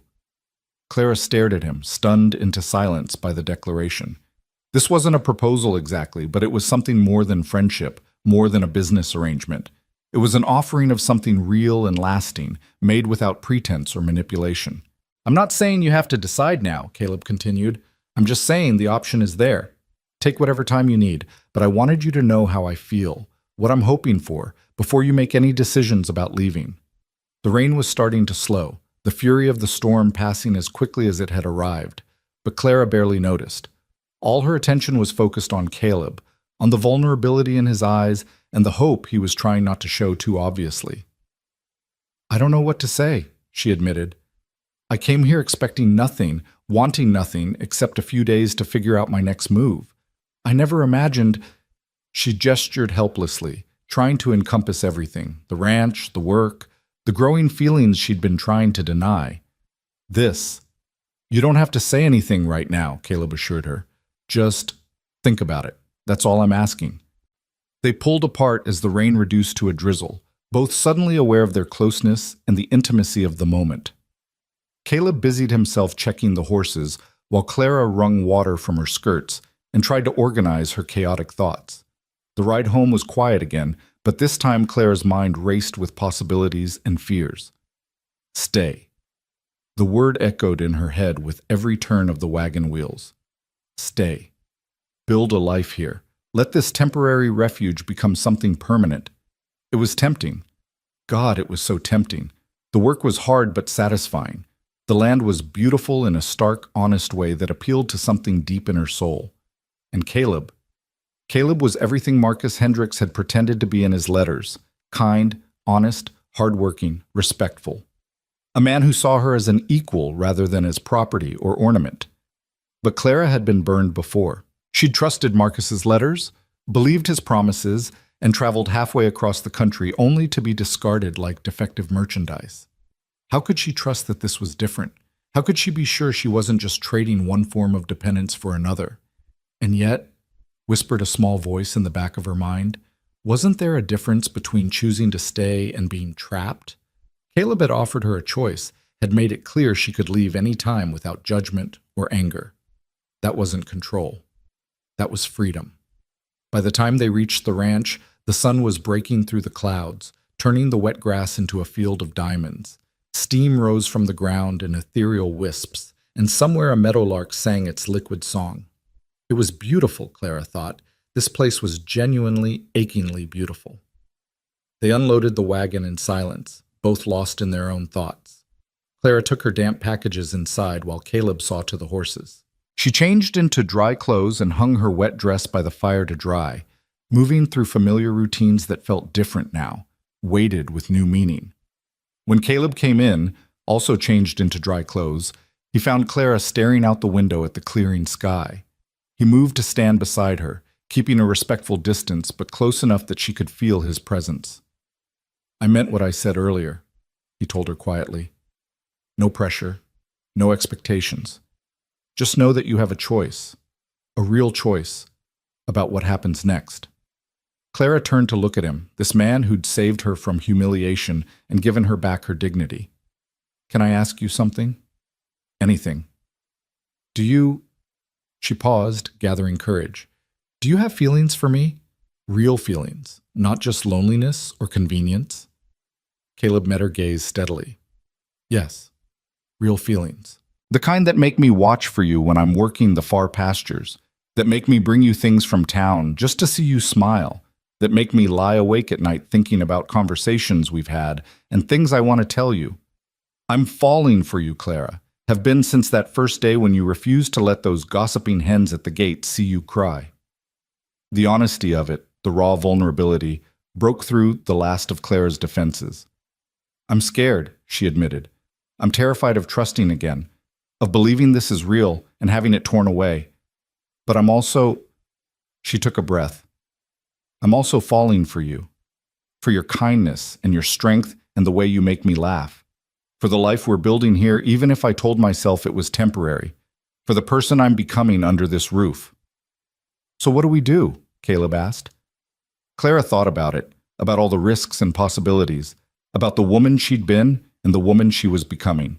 And she made a decision that felt both terrifying and right. "We take it slow," she said. "We keep working together, living together, learning about each other. No rush, no pressure, just seeing where this goes. And if it works, if this feeling is real and lasting, then we'll know. We'll both know."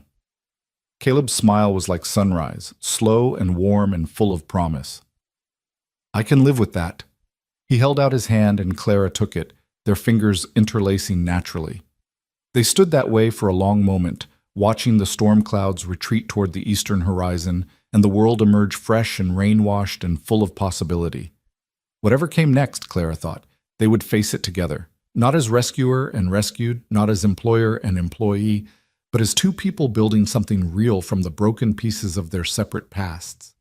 It wasn't the fairy tale she'd imagined when she'd answered Marcus Hendricks's advertisement. It was better. It was real.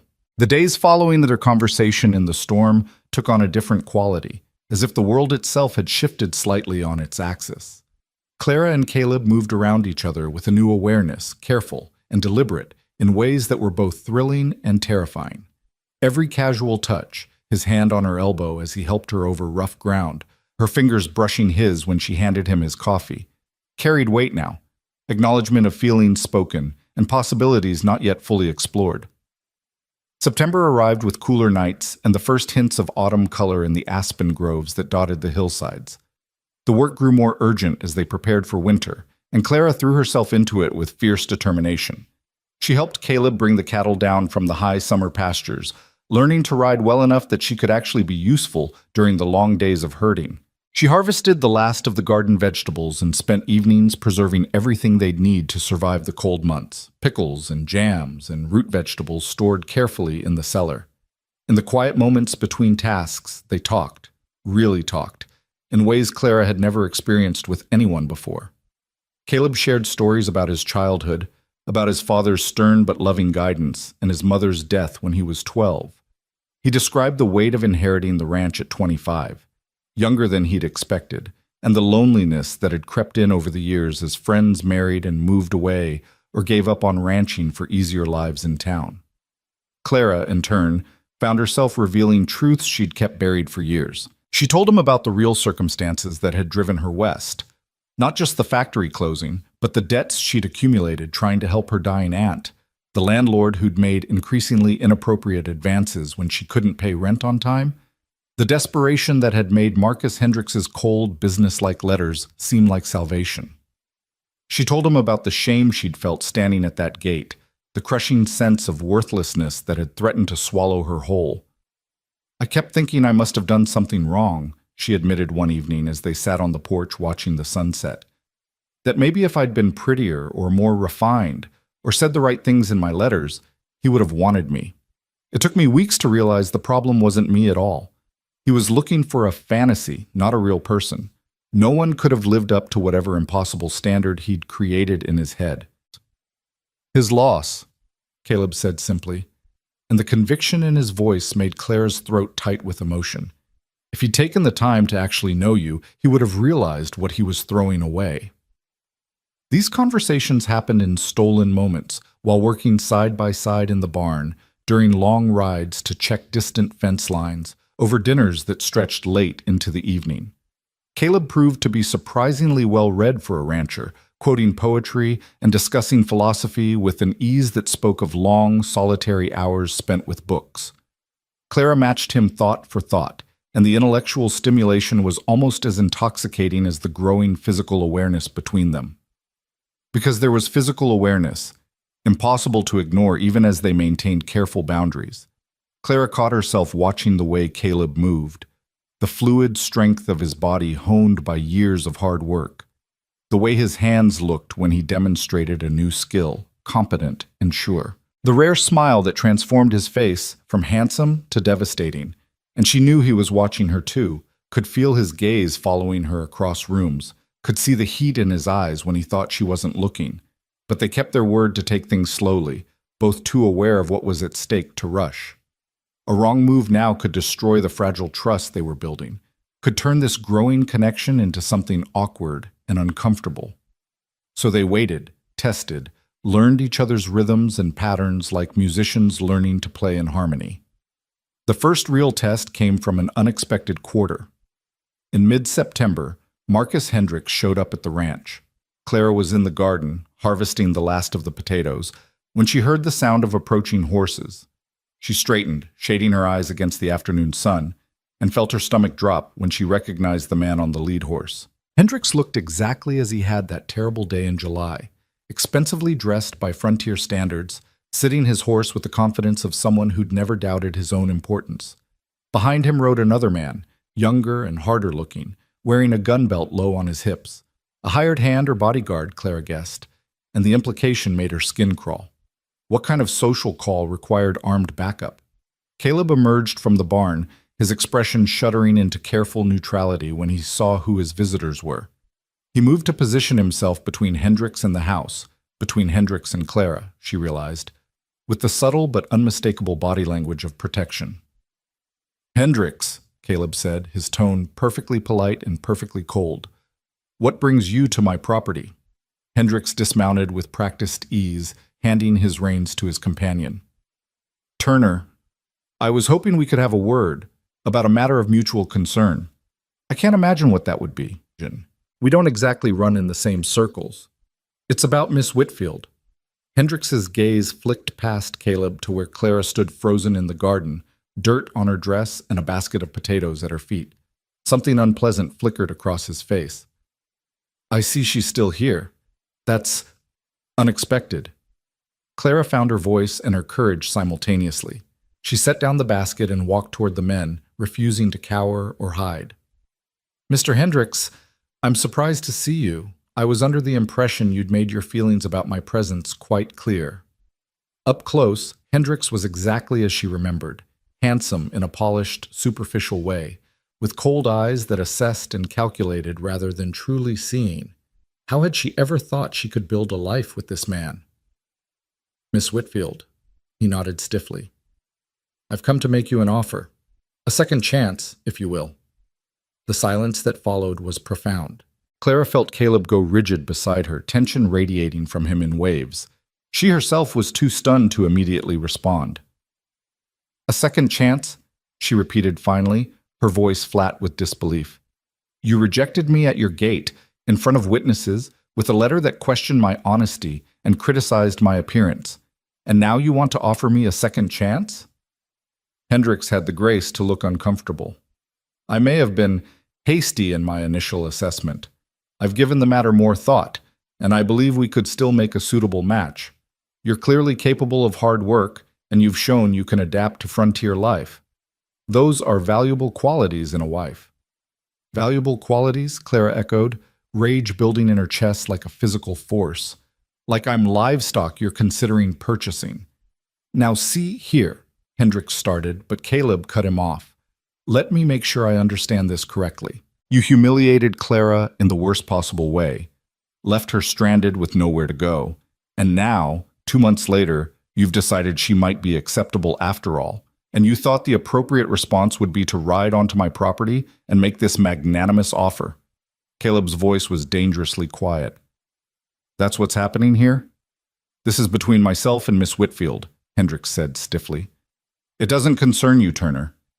"Everything concerning Clara concerns me," Caleb replied, and Clara felt a warm rush of gratitude at the possessive certainty in his voice. "She's under my protection, which means you're going to treat her with respect, or you're going to leave. Those are your options." Hendricks' expression hardened. "I've heard the rumors about your arrangement. The whole town is talking about the mail-order bride living in Turner's house, sharing his roof, playing house like a couple of children. It's scandalous, and it's damaging both your reputations." "Well, let them talk," Clara said, finding her strength. "I'd rather be the subject of gossip while living honestly than be respectably miserable in a marriage based on nothing but convenience and contempt." "You don't know what you're saying," Hendricks argued. "A woman in your position, without family, without means, without prospects, you can't afford to be choosy. I'm offering you security, a respectable name, a place in society. What can Turner offer you that compares to that?" Clara looked at Caleb, at the man who'd taken her in when she had nothing, who'd taught her skills and respected her intelligence, who'd shared his home and his heart without asking for anything but honesty in return. The answer was so obvious it almost made her laugh. "Everything that matters," she said quietly. "Respect, partnership, freedom to be myself rather than whoever you decided I should be. And most importantly, a choice. Caleb gave me a choice about my own life. You never did." Hendricks's face flushed with anger. "You're making a mistake. Turner's ranch is barely profitable. One bad winter could wipe him out. And what then? Where will you be when he can't feed you anymore?" "Right beside him, working to make sure that doesn't happen," Clara shot back. "That's what partners do, Mr. Hendricks. They face challenges together rather than treating each other like assets to be acquired or discarded based on their utility." "You're being naive," Hendricks insisted. "Romance doesn't put food on the table or keep the cold out. You'll learn that soon enough."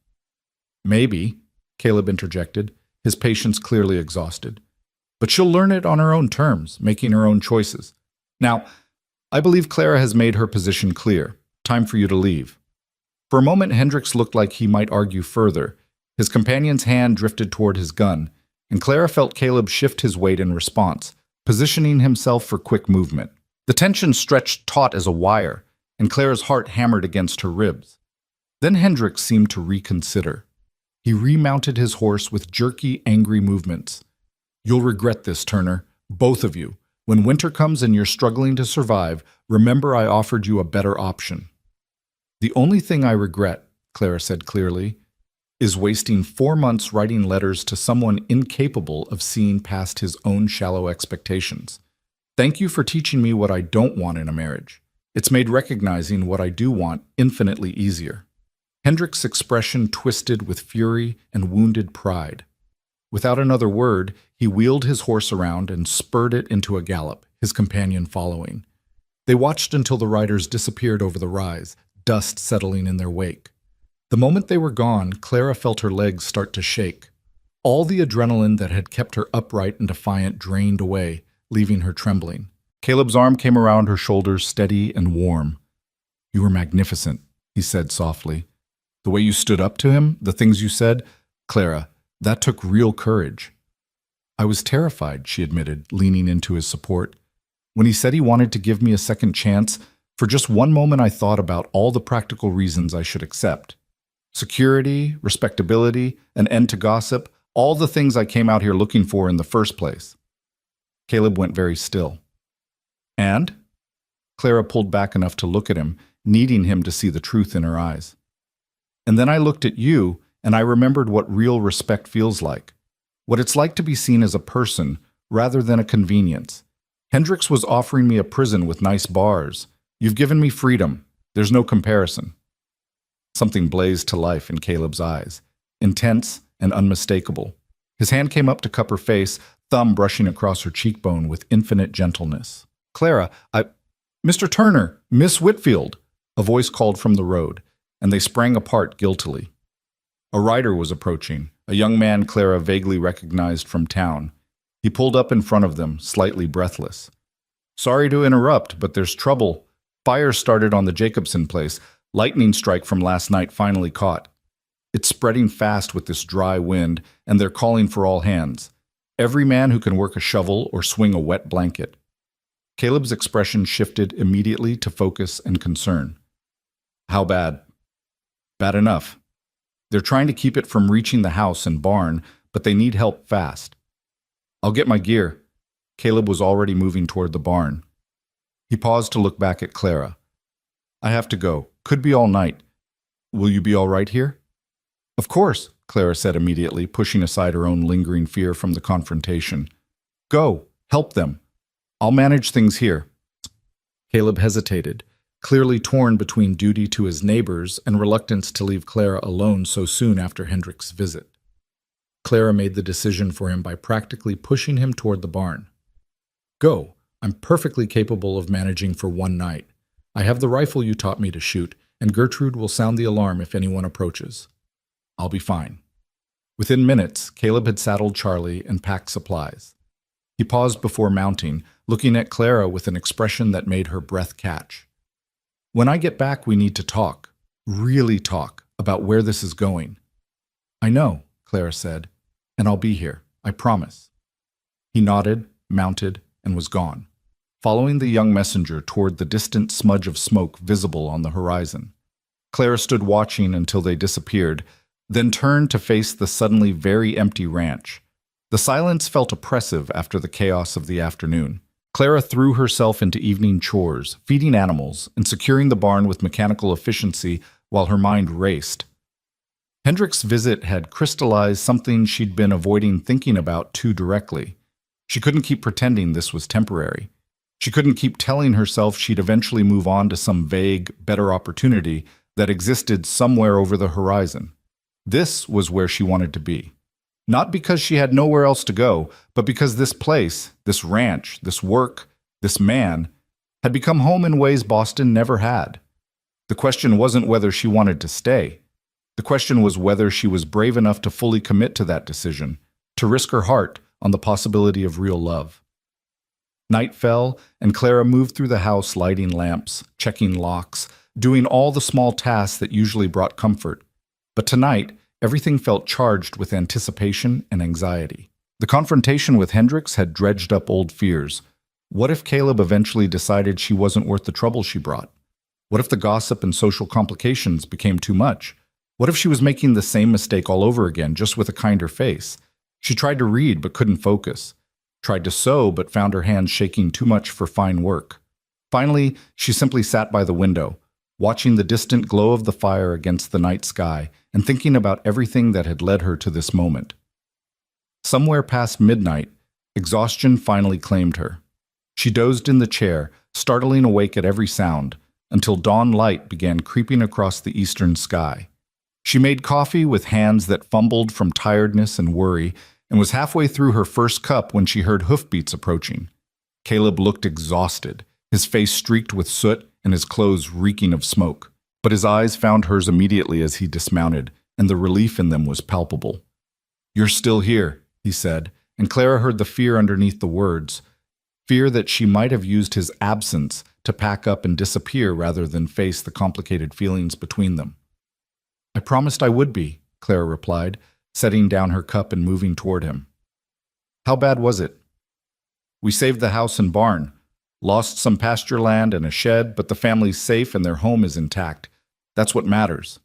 He swayed slightly, and Clara realized just how exhausted he must be. "Come inside, you need food and rest." "I need to tend to Charlie first, and—" "I'll tend to Charlie," Clara interrupted firmly. "You go inside, wash up, and sit down before you fall down. That's not a request." A ghost of a smile crossed Caleb's smoke-stained face. Yes, ma'am. While Caleb cleaned up, Clara took care of Charlie, removing his tack and rubbing him down with practiced efficiency before turning him into his stall with fresh water and grain. The familiar work steadied her nerves, gave her hands something to do while her mind continued its anxious circling. When she returned to the house, she found Caleb at the table, clean but still obviously exhausted. His wet hair stuck up in odd directions where he'd toweled it dry, and there were shadows under his eyes that spoke of a long, hard night. Clara prepared a simple breakfast, eggs, toast, the last of the bacon, and set it in front of him without comment. They ate in silence for several minutes before Caleb finally spoke. "Clara, about yesterday, about what you said to Hendricks." He paused, choosing his words carefully. "Did you mean it? What you told him about choosing to stay here, about what we have being worth more than security or respectability?" Clara set down her fork and met his gaze directly. "Every word. I've spent the past 12 hours thinking about nothing else, actually. About what I want versus what I think I should want. About fear versus courage. About settling versus choosing. And I'm choosing this. Choosing you, choosing us, choosing the life we're building here. Not because I have no other options, Hendricks proved I do, however unappealing, but because this is what I genuinely want. Even with the hard work and the gossip and the uncertainty, even knowing that ranching is precarious and winters are harsh and there are no guarantees, I want this life. With you." Caleb's hand reached across the table to cover hers, and Clara saw her own emotions reflected in his face. Hope, fear, overwhelming relief. "I love you," he said simply. "I think I started falling for you that first day, watching you stand at that gate refusing to break down completely. And every day since, I've fallen a little more. The way you laugh when Gertrude steals vegetables from the garden. The way you hum while you work. The way you tackle every challenge like you've got something to prove to the world. I love all of it, all of you.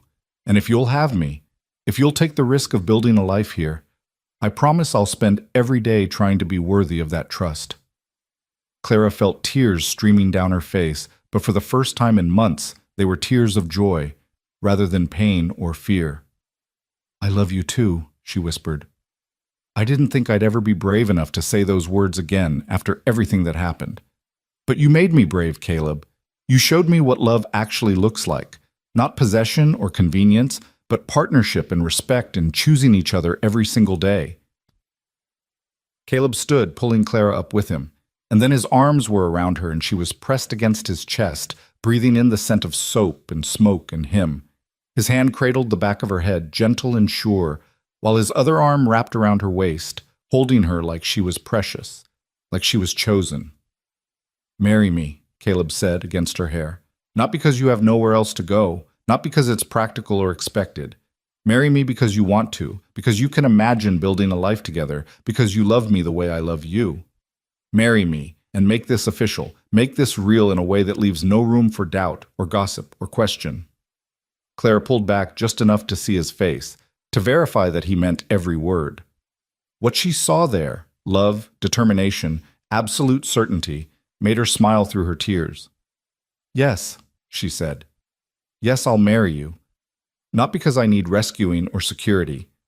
Because I choose you, Caleb Turner. I choose this life, this ranch, this partnership. I choose us." His kiss was everything their relationship had been, honest, patient, building slowly from gentle to passionate as months of restrained longing finally found release. Clara melted into it, into him, feeling like she was finally, truly home after a lifetime of searching. When they finally broke apart, both breathless and slightly dazed, Caleb rested his forehead against hers. "We should probably talk about practical things. When, where, how we want to do this." "Later," Clara said firmly. "Right now, you need to sleep. You've been up all night fighting a fire, and you're dead on your feet." "But later," she repeated, gently pushing him toward his bedroom. "Sleep for a few hours. The practical details will keep. The most important question has been answered." Caleb allowed himself to be shepherded to bed, too exhausted to argue.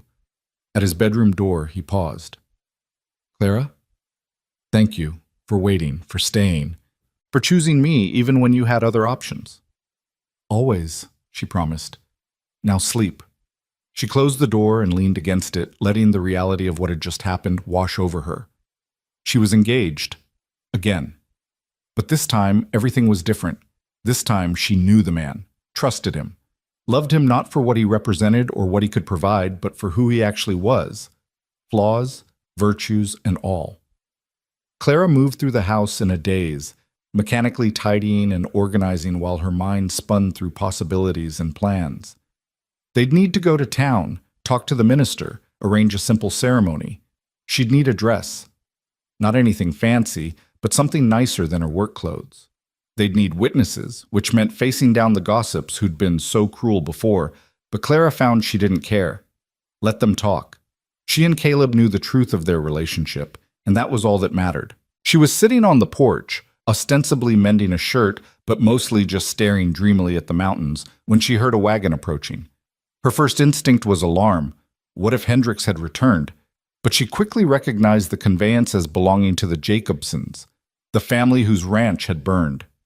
A woman around Clara's age climbed down from the driver's seat, her dress dusty and her face tired but smiling. "Miss Whitfield, I'm Sarah Jacobson. I wanted to come by and thank you and Mr. Turner. If it wasn't for all the neighbors who came to help last night, we would have lost everything." Clara stood, gesturing to the empty chair beside her. "Please sit. I'm glad they could save your home. Can I get you some water? Coffee?" "Water would be lovely, thank you." When Clara returned with 2 glasses, Sarah was sitting with her head tipped back, eyes closed, looking utterly exhausted.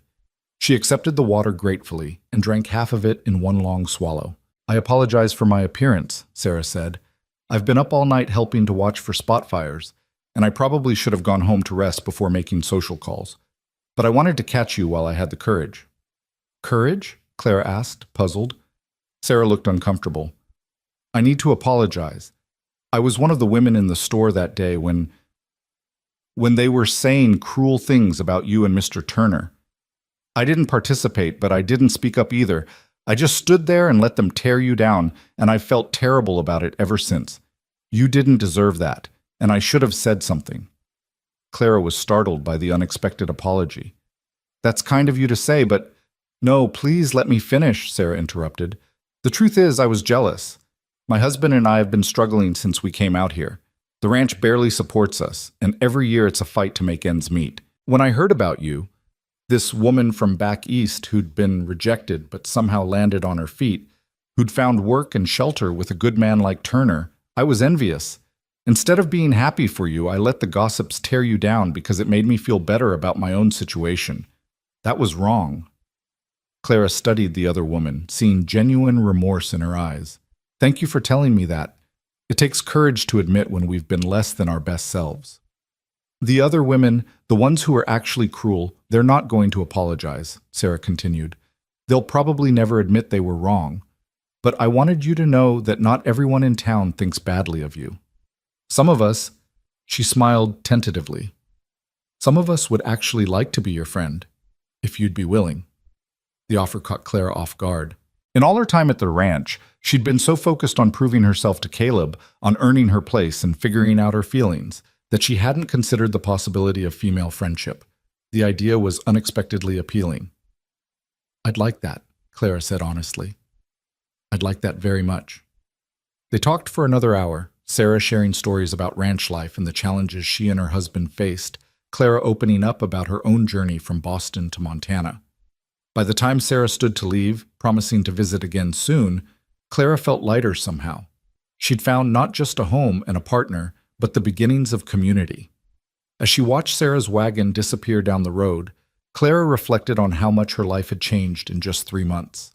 She'd arrived in Montana as a mail-order bride, rejected and humiliated, with nothing but a trunk of belongings and $3 to her name. Now she was engaged to a man she genuinely loved, had skills and confidence she'd never possessed before, and was beginning to build the kind of connections that turned a place into a home. It wasn't the life she'd imagined when she'd boarded that train in Boston. It was better. It was real and complicated and sometimes difficult, but it was hers. She'd chosen it, and it had chosen her back. The sun was starting its descent toward the western horizon when Caleb finally emerged from his room, looking more rested but still somewhat dazed. He found Clara in the kitchen preparing supper, and the domestic normalcy of the scene seemed to ground him. "Did I dream this morning?" he asked from the doorway. "Or did you actually say yes?"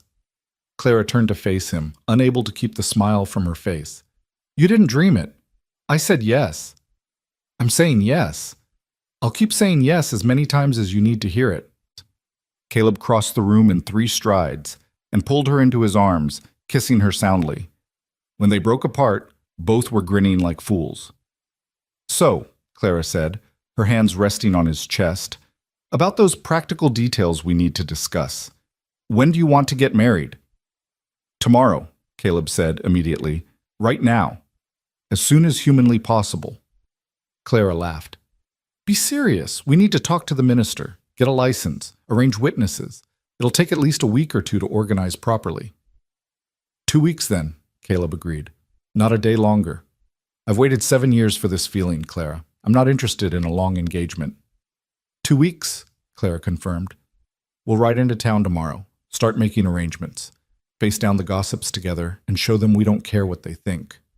"Together," Caleb agreed, and the word carried weight beyond simple logistics. Together. It was a promise and a commitment, a declaration that whatever challenges came, they would face them as partners.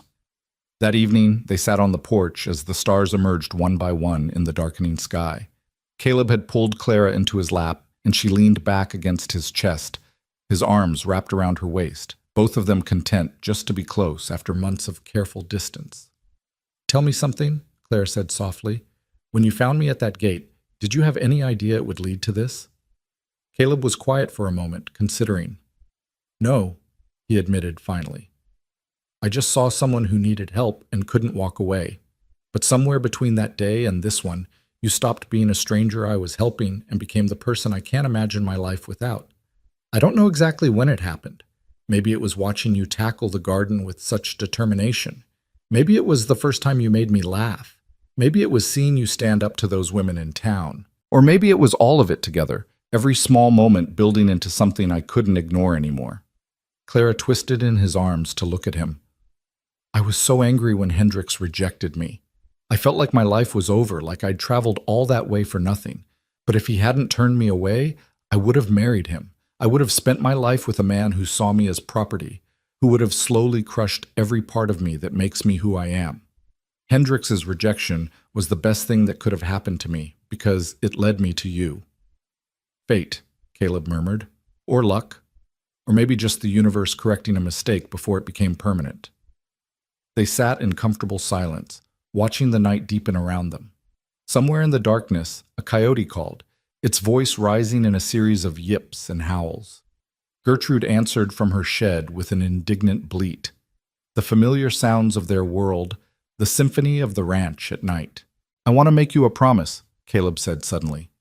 "Not part of wedding vows or anything formal, just something between us."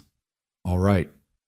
I promise that I will never take you for granted, never treat you like your thoughts and feelings don't matter, never make you feel like you're less than my equal partner in everything we build.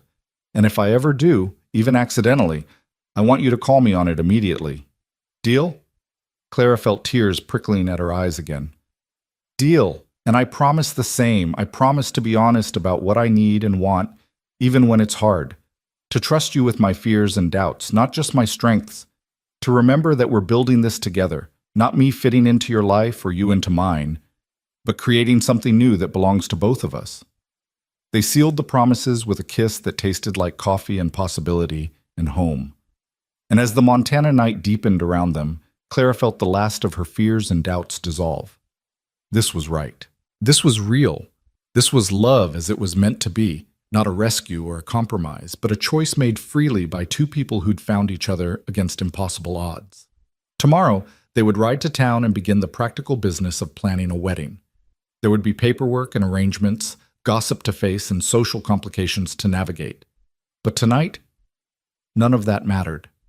Tonight was just for them, for the joy of knowing they'd found something rare and precious in a world that didn't always reward courage or hope. Tomorrow would come soon enough, with all its challenges and possibilities. But tonight, Clara Whitfield and Caleb Turner sat together under the vast Montana sky, two people who'd been broken in different ways, now healing each other simply by choosing to stay. The morning they rode into town to arrange their wedding dawned clear and crisp, autumn asserting itself with the kind of crystalline light that made everything seem sharper, more vivid. Clara dressed carefully in her best dress, the dark blue one she'd been wearing the day Caleb found her, now cleaned and mended. She pinned her hair with extra care, wanting to look respectable and confident when they faced the minister and inevitably the gossips who would have plenty to say about this development. Caleb was waiting by the wagon when she emerged, and the look on his face when he saw her made her breath catch.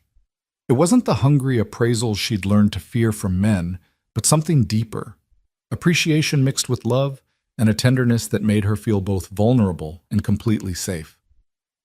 "You look beautiful," he said simply, offering his hand to help her up. "I look presentable," Clara corrected, but she was smiling. "There's a difference." "Not from where I'm standing." They rode mostly in comfortable silence, both lost in their own thoughts about what lay ahead. The decision to marry had been easy, made in a moment of emotional honesty that felt absolutely right. But the practical reality of announcing that decision to a community that had already judged them harshly was more daunting. Clara tried to prepare herself for criticism, for insinuations that she'd trapped Caleb or that he was making a terrible mistake. She told herself their opinions didn't matter, that the only judgment that counted was their own. But the truth was, it did matter, not because she needed their approval, but because she and Caleb would be building a life in this community. Their children, if they were blessed with any, would grow up here. The isolation of the ranch was beautiful, but not absolute. They would need neighbors for help during emergencies, would trade goods and services, would be part of the social fabric whether they wanted to be or not. Making peace with the town, or at least establishing their right to be left alone, was important. The church sat at the edge of town, a simple white building with a steeple that pointed toward heaven with frontier optimism. Reverend Matthews, a kindly man in his 60s with wire-rimmed spectacles and a genuine warmth, greeted them at the door of his small office attached to the church. "Mr. Turner, what a pleasant surprise. And Miss Whitfield, isn't it? Please come in, sit down. What can I do for you?" Caleb glanced at Clara, and she nodded, giving him permission to speak for them both.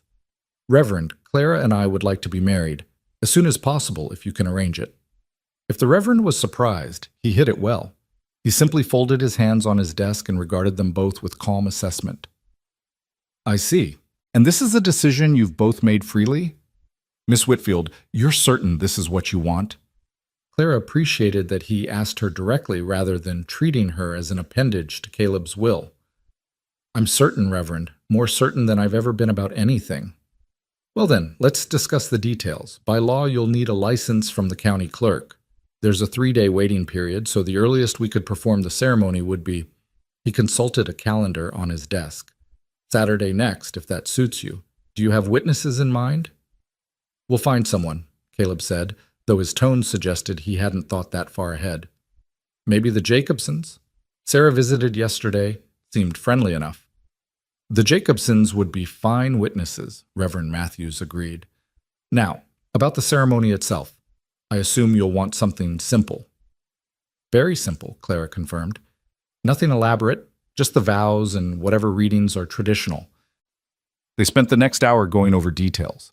The time of the ceremony, the few legal formalities required, the minimal cost for the Reverend's services. Throughout, Reverend Matthews treated them with dignity and kindness, never once suggesting there was anything improper about their union or asking invasive questions about how they'd come to this decision. By the time they left his office, Clara felt lighter, as if clearing this first hurdle made everything else more manageable. The county clerk's office was a different story. The clerk himself, a thin man with a permanent expression of suspicion, looked Clara up and down with obvious disapproval when they requested a marriage license. "This the Turner Ranch?" he asked, consulting some internal record. "You're Caleb Turner, son of William Turner?" "That's right. And you, miss, you're the one who was supposed to marry Marcus Hendricks but got turned away?" Clara felt Caleb tense beside her, but she kept her voice level. "I'm Clara Whitfield, yes, and Mr. Hendricks and I mutually agreed not to proceed with our engagement. Is that relevant to our request for a marriage license?" The clerk sniffed. Just making sure all the information is accurate for the records. Wouldn't want any confusion about identities or intentions. He pulled out the necessary forms with exaggerated slowness. You understand there's a 3-day waiting period. Can't get married before that, no matter how urgent your need might be. The insinuation in his tone was clear, and Clara felt her temper flare. But before she could respond, Caleb leaned forward, his voice deadly quiet. We understand the legal requirements perfectly well. What we don't understand is why you feel entitled to comment on our personal business. We're here for a license, not your opinion. Can you provide the service you're paid to provide?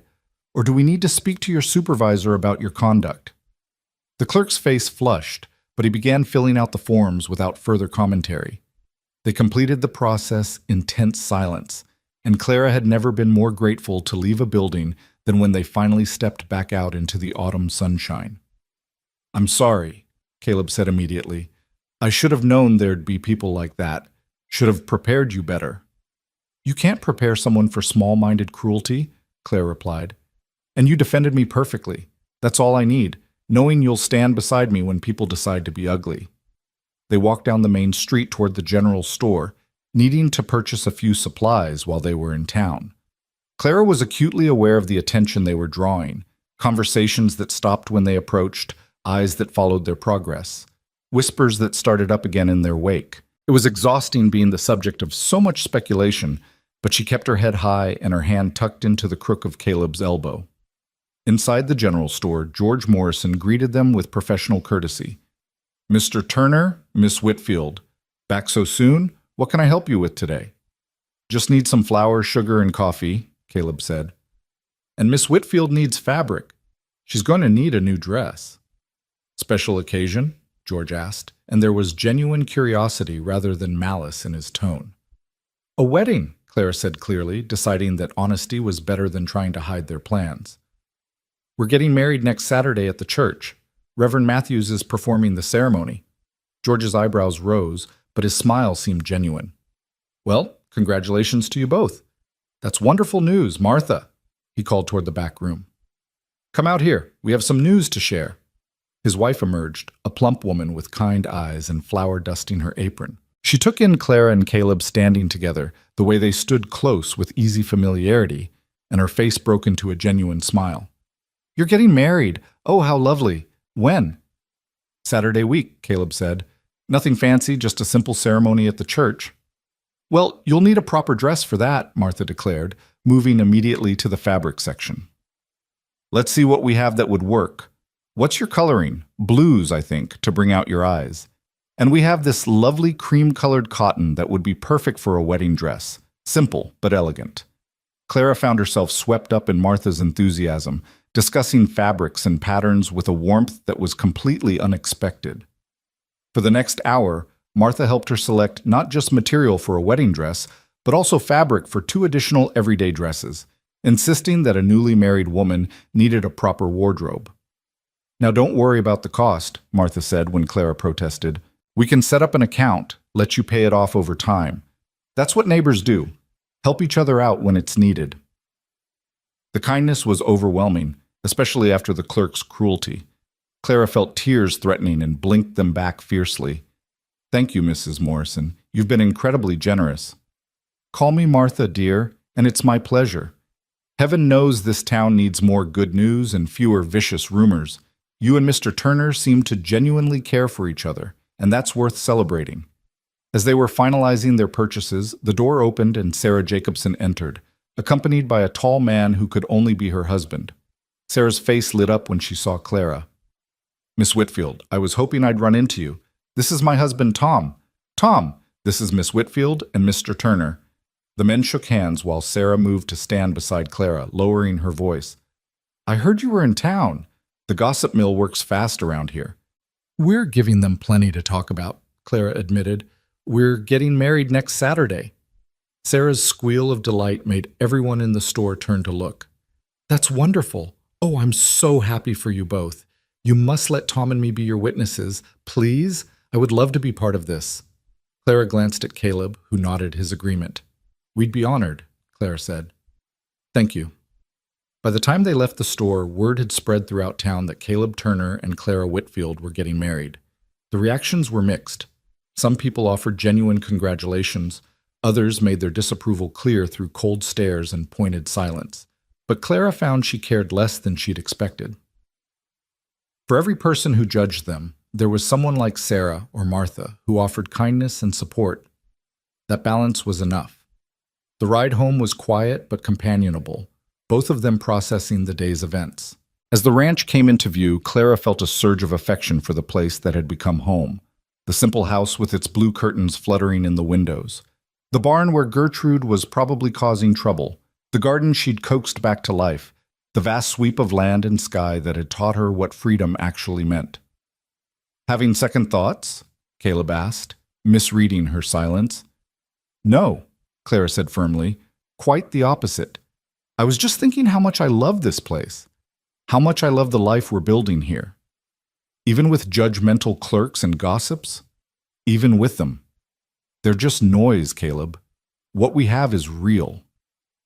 The week that followed was a whirlwind of preparation.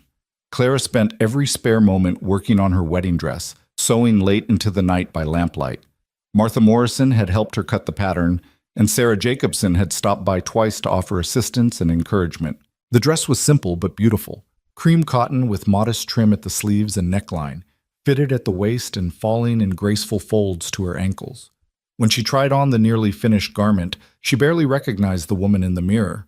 Not the desperate factory girl from Boston, not the humiliated mail-order bride at the gate, but someone new, someone confident and loved and choosing her own path. Caleb, meanwhile, threw himself into ranch work with extra intensity, as if trying to tire himself out enough to sleep through his nervous excitement. He brought the last of the cattle down from the high pastures, repaired fences that didn't strictly need repairing, and organized the barn with meticulous attention to detail. In the evenings, they sat together on the porch, talking about their future with a mix of practical planning and dreaming. "I want to expand the cattle operation eventually," Caleb said one night. "Build up the herd over the next few years until we're running 100 head or more. It'll mean more work, but also more stability. And I want to start selling preserves and baked goods in town," Clara added. "Martha mentioned the store would buy whatever I could produce. It's not much, but every bit of extra income helps." "We'll need to think about the future," Caleb said carefully. "About family. Do you want children?" Clara had been expecting this question, had thought about it constantly over the past weeks. "I do," she said honestly. "Not right away. I want time for us to build our foundation first. But yes, eventually. I want to fill this house with life and laughter. Want to raise children who know what it means to work hard and love deeply and treat people with respect." "That sounds perfect," Caleb murmured, pulling her closer. "Everything about this sounds perfect." The night before the wedding, Sarah insisted that Clara stay at the Jacobson ranch, citing tradition that the bride and groom shouldn't see each other the day of the ceremony. Clara agreed, partly because Sarah was so enthusiastic about the plan, and partly because she needed the distraction of female company to keep her from overthinking everything. Sarah's house was smaller than the Turner Ranch, but warm and welcoming, filled with the cheerful chaos of a young marriage still finding its rhythm. Over dinner, Tom and Sarah shared stories about their own wedding 3 years earlier, the challenges they'd faced establishing their ranch, the dreams they still held for the future. "It's not easy," Sarah admitted as they sat up late sewing final touches on Clara's dress. "The work is endless, the money's always tight, and there are days I wonder if we made a mistake trying to make a life out here. But then Tom comes in from checking the cattle, and he looks at me the way your Caleb looks at you, and I remember why we chose this. It's about building something together, creating a life that's ours on our own terms." "Were you afraid?" Clara asked. "Before you got married, were you scared?" "Terrified," Sarah laughed. "I kept thinking about all the things that could go wrong, all the ways we might fail. But Tom told me something that stuck with me. He said fear is just proof that you care about the outcome. If you weren't afraid, it would mean you had nothing invested. So I decided to be brave and scared at the same time, and somehow that worked." Clara thought about that as she lay in Sarah's spare bedroom that night, staring at the ceiling and listening to unfamiliar house sounds. Brave and scared at the same time. That described exactly how she felt. Terrified of making another mistake, of trusting the wrong person, of building her life on foundations that might crumble, but also brave enough to try anyway, to believe that Caleb was different, that what they had was real and lasting. Morning came with pale sunlight and nervous energy that made Clara's hands shake as she dressed. Sarah helped her into the wedding dress, fastening the long row of buttons down the back with patient fingers. When Clara was finally ready, Sarah stepped back with tears in her eyes. "You look absolutely beautiful. Caleb's going to forget how to breathe when he sees you." They arrived at the church to find a small crowd gathered, not just the handful of people Clara had expected, but nearly 24 townspeople dressed in their Sunday best. Martha Morrison was there with her husband, several other merchants from town, and a surprising number of ranching families Clara didn't know well, but who'd apparently decided to attend anyway. "Word got around," Sarah whispered. "People are curious, but I think most of them are genuinely happy for you." The church interior was simple, but had been decorated with wildflowers, someone's thoughtful gesture that made Clara's throat tight with emotion. Reverend Matthews waited at the altar, his kind face reassuring, and there, standing beside him in a suit Clara had never seen him wear, was Caleb. Sarah had been right. The look on his face when he saw Clara walking down the aisle was worth every moment of doubt and fear she'd experienced. He looked stunned, awestruck, like he couldn't quite believe this was really happening. Clara felt her own nervousness dissolve in the face of his obvious emotion. This was right. This was real. This was love. She reached the altar and took Caleb's offered hand, feeling the slight tremor in his fingers that told her he was just as nervous as she was. Reverend Matthews smiled at them both and began the ceremony. "Dearly beloved, we are gathered here today to witness the union of Caleb Turner and Clara Whitfield in holy matrimony.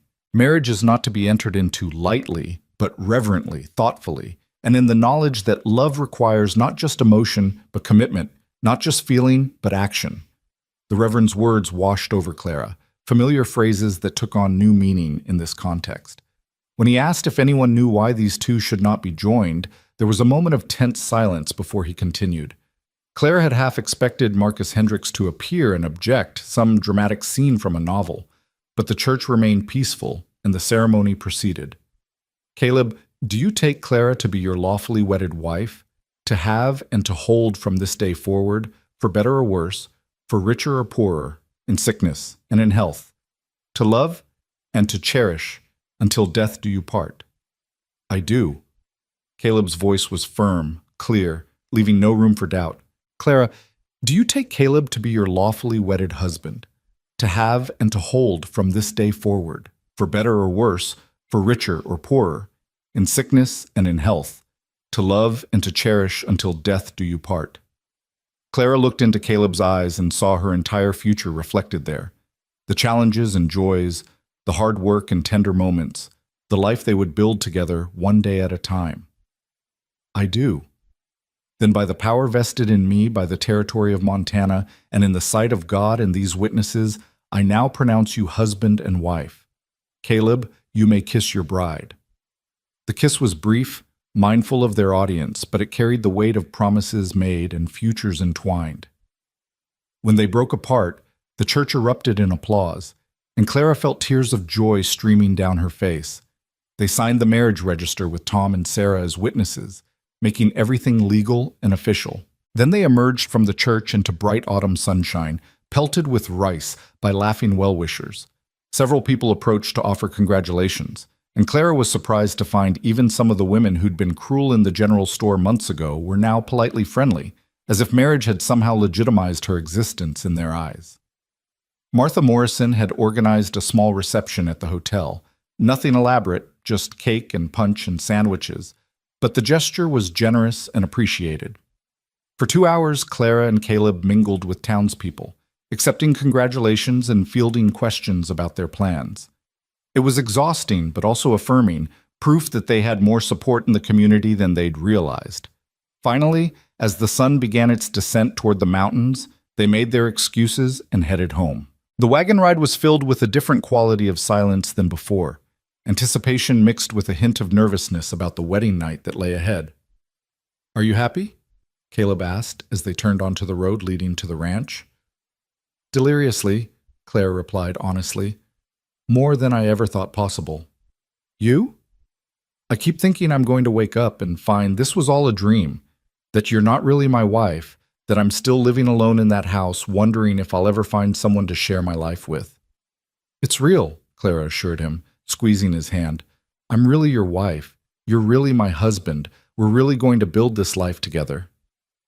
The ranch looked perfect as they approached, bathed in the golden light of late afternoon. Someone, probably Sarah during one of her visits, had hung a wreath of autumn leaves and berries on the front door. Small touch, but it made the house look festive, celebratory. Caleb helped Clara down from the wagon, but instead of setting her on her feet, he lifted her into his arms. Clara laughed, surprised. "What are you doing?" "Carrying my bride over the threshold. It's tradition, isn't it?" "I think that tradition is meant for the first time entering your home together." "This is the first time you're entering as my wife," Caleb pointed out. "Seems like it counts." He carried her up the porch steps and through the door, setting her down gently in the main room. The space looked the same, but felt different, charged with new meaning. This wasn't just the house where Clara had found refuge anymore.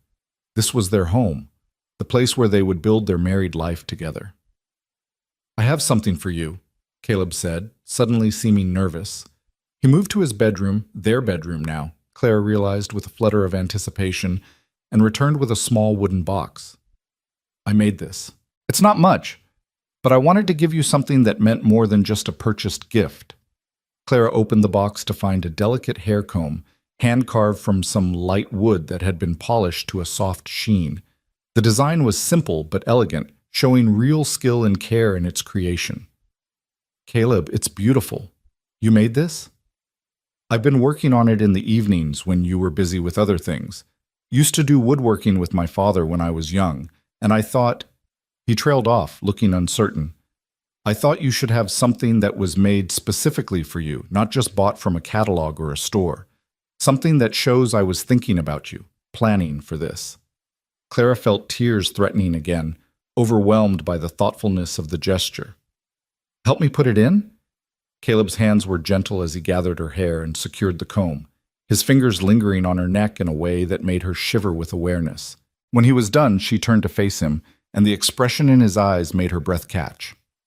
"Clara Turner," he said softly, testing out her new name. "My wife." "Your wife," she agreed, and then his mouth was on hers and thinking became impossible. They made their way to the bedroom in a haze of kisses and fumbling with buttons, nervous laughter mixing with gasps of discovery as they learned the geography of each other's bodies. Clara had been afraid this part might be awkward or frightening, colored by warnings she'd heard from other women about wifely duties and male appetites. But with Caleb, everything felt natural, right. He was patient and attentive, checking in with her constantly, making sure every step was something they both wanted. Afterward, they lay tangled together in the narrow bed, Clara's head on Caleb's chest and his arm around her shoulders. Through the window, stars were beginning to emerge in the darkening sky, the same vast Montana heavens Clara had marveled at that first night in this house. "I love you," Caleb murmured into her hair. "I know I've said it before, but it feels different now. More permanent, more real." "I love you too," Clara replied. "And you're right, it does feel different.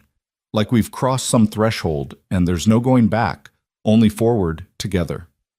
They talked quietly as the night deepened, making plans and sharing dreams with the easy intimacy of newlyweds. Eventually, exhaustion claimed them both, and they drifted off to sleep wrapped in each other's arms. Clara woke once in the deep hours of the night, momentarily disoriented. Then she felt Caleb's warmth beside her, heard his steady breathing, and remembered. She was married. She had a home, a partner, a future that was hers to shape. The scared, desperate woman who'd stood at Marcus Hendrick's gate seemed like a distant memory, someone from another lifetime entirely. She thought about the journey that had brought her here, the factory closing, the desperate search for options, the humiliation of rejection, the unexpected kindness of a stranger. Every painful step had been necessary to lead her to this moment, this place, this man. If any single thing had happened differently, she might never have found this happiness. Claire settled back against Caleb's side, letting her eyes close. Tomorrow they would wake up as husband and wife and begin the real work of building a life together. There would be challenges ahead, Harsh winters and financial struggles, gossip and judgment, all the thousand difficulties that came with frontier ranching. But they would face them together, partners in every sense of the word. The months that followed were a revelation. Clara discovered that marriage to Caleb was everything she'd hoped for, and nothing like she'd feared. They worked together with increasing efficiency, developing routines and rhythms that made the ranch run smoothly. Caleb taught her everything he knew about cattle and horses, treating her as a genuine partner rather than an assistant. Clara expanded her preserves business, selling to Martha Morrison and several other merchants who appreciated the quality of her work. Winter came with its expected hardships: brutal cold, heavy snows, days when venturing outside felt like facing down a physical enemy.